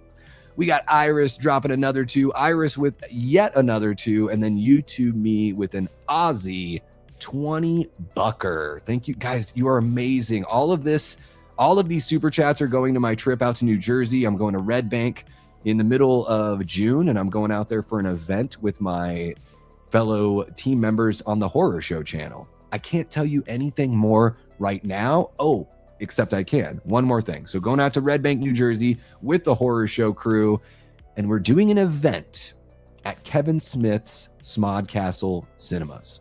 So that's all I can say right now. More information will be revealed, but I'm doing some fundraising to go out on that trip, and you guys have been amazing. I think I'm past 50% of what I am looking to earn, to make the trip just as best, or the best it can be. But I'm going anyways. So every dollar that comes in through super chats and the people that have donated through Venmo and everything, it's so awesome. Thank you guys so very much for that. And you guys are helping make the dream happen. I think the final competition is acceptable, though the movie that freaked me out the most is without a doubt the first 40 minutes of When a Stranger Calls. That's a pretty good one, and that was on one of the previous streams when we were trying to figure out what the best movie from each year was. Yeah. Thank you so much, Lido. I know it was a really long one to get through all of this, but I really do appreciate you, and I'm glad that you dig it. Yeah, I'm always just trying to shake it up and do something different with you guys. Thank you so much for joining us, Music Girl. Thank you for being a channel member. Really do appreciate you. Hope you're able to catch the replays or enjoy everything that we've got here on the channel. And yeah, we'll see you again sometime soon. Have a good night, bud. Take care. Say happy birthday to your sis for us. You're not going to get a recount, Joe. There you go. Australian. Yeah, I love it. I've got some buddies out there. I would love to visit. I would absolutely love to visit. There might be a watch party in the Discord. I'm not sure. So if you join the Discord, Lido, it's safe. We're a fun bunch over there. We watch movies over there, and we actually just display the screen, so you don't even have to bring your own copy, which is pretty nice. Yeah, I love Jersey. I know people talk shit about Jersey and shit. I don't know. I love the East Coast. I've had so much fun in Philly, Jersey, New York, in the Baltimore area. I got a lot of love. I haven't been able to check out every city, and I'd love to go to Pittsburgh. I'd love to see so much more of the East Coast, but I love everything I've seen so far. Oh, you are in the Discord. Durr. I'm such a dummy. Maybe I just don't see you in there too much, but yeah. Lido's you could just send next time, Lido, send it with the the flat, emotionless emoji. That's one of my favorite emojis to use. Eli Cortez. Eli, we're just closing things out, but thank you so much for jumping in. One of our great channel members, Death Squad Mods, all that good stuff. Love Eli and everything he does for the community. Yeah, I mean, I would love, I fell in love with George Romero's movies. It made me want to go to Pittsburgh. I also just really like how old and lived in the East Coast is. There's a lot more history there than there is on the West Coast where I grew up. So it's always fun to go back east, and it feels like you can sort of take a step back into time. You're seeing the old country. It's pretty cool. I know, but I should have a better lock on who's in there. Really, I'm completely shameful. If you don't mind me asking, what site did you use to create the bracket? Yeah, not at all. So I just looked it up, because I needed a 66 or at least 64 tournament, bracket. Some sites make you pay for it. So here, let me see. Let me grab it and I'll drop it in the chat for you there, Papa John. So I didn't have any issues with this site. Everything moved pretty smoothly. And there you go. It's tournamentmgr.com. If you want to make your own little bracket like that. Yeah, Eli, why you gotta be so late, Eli? Oh, that sounds awesome. Hope you guys had a rad time, man. Yeah, I mean, family is so important. You got to have your priorities. Absolutely. Yeah, family means the world. All right, guys, that's going to wrap it up for me. Holy cow, 34 people. I think this is the peak right now is when I'm saying goodbye after being on for 3 hours. You guys are amazing. Make sure you hit that like button if you haven't already. Subscribe, all that good stuff. We are about 15 subs away from 3,000. So if you've been here for a while and you've got friends and you're like, I haven't shared Davey's channel yet. Perfect time to share the channel and be like, check out my boy. I hang out there a few times a week and you should come by and hang out as well. We're so close to 3,000. I can taste it. And guys, I want to let you know, it took about 14 months for me to get to 1,000. And then it took another 13 or 14 months to get to 2,000. but that was just in November. Mid-November, we hit 2,000, and here we are almost 6 months later, and we've almost gained 1,000 subscribers here at the channel in 6 months. It's huge. The growth that I'm seeing is like, it's such, like, you guys are such a big part of that, and I want you to know that. You know, it's a 50-50 thing here, you know, between myself and between the audience. So I'm aware of that, and I appreciate it every little bit. And I am setting my sights, like, I want to be at 5K by the end of the year.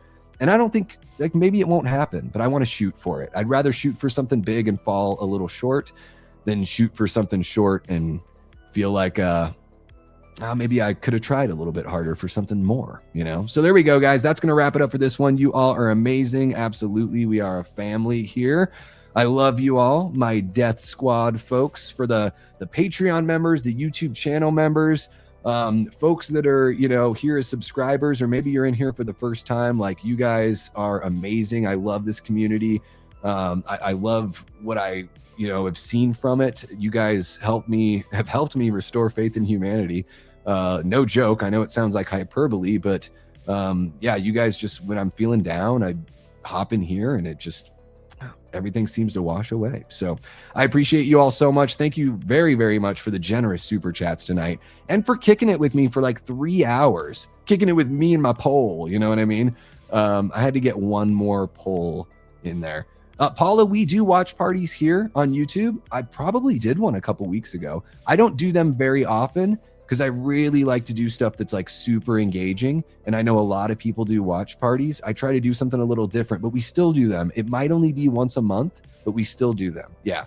And then sometimes I guest on another person's channel and we do a watch party. So they're always going to be something that we work in, but maybe just not as frequently as other channels. I don't know. Can't make any promises. Thank you, Lido, so very much. Dude, it means the world to me. Like, the message that you sent me the other night was something that I really needed to hear after a really difficult month and a really difficult, like, past 6 months. So I very much appreciate it. And it's not lost on me. I think it's, you know, I just think of it as a fair trade. Like, I'm giving you guys, I try to give you guys a fun, lovely time, and you guys always come through for me. So so I'm just going to keep on reciprocating. How about that? Reciprocation is a crazy thing. It can get addicting. All right, guys, that is going to wrap it up for me. I'm going to go grab a bite because it is 10 p.m. It's a little bit late to be getting dinner, but that's how we're going to roll. That's how we're going to roll. Thank you so much, Ryan. That means a lot, man, coming from somebody who's so, you know, relatively new to the channel as well. It is what I believe in. I'm an audience member as well. I hop on so many other people's chats and channels, and the ones that, you know, the ones I really love hanging out in are the ones that have a lot of audience engagement. So I'm just trying to, like, push that to the nth degree here on the Davey Deathray channel. So yeah, thank you so very much. All right, you guys are amazing. Thank you all. Thank you for the super chats. Thank you to the channel members, Patreon members, everyone in between, and all that good stuff. Guys, I will be back tomorrow. I'm going to be on Horror's channel for members only of M's channel. I'm going to be over there for an interview. And because you guys helped reach the super chat goal tonight, I'm going to be going live tomorrow night as well at 11 p.m. Eastern. I have no idea what we're going to do, but I'll be live and I'll figure it out, and we're going to have a blast. So I hope you guys have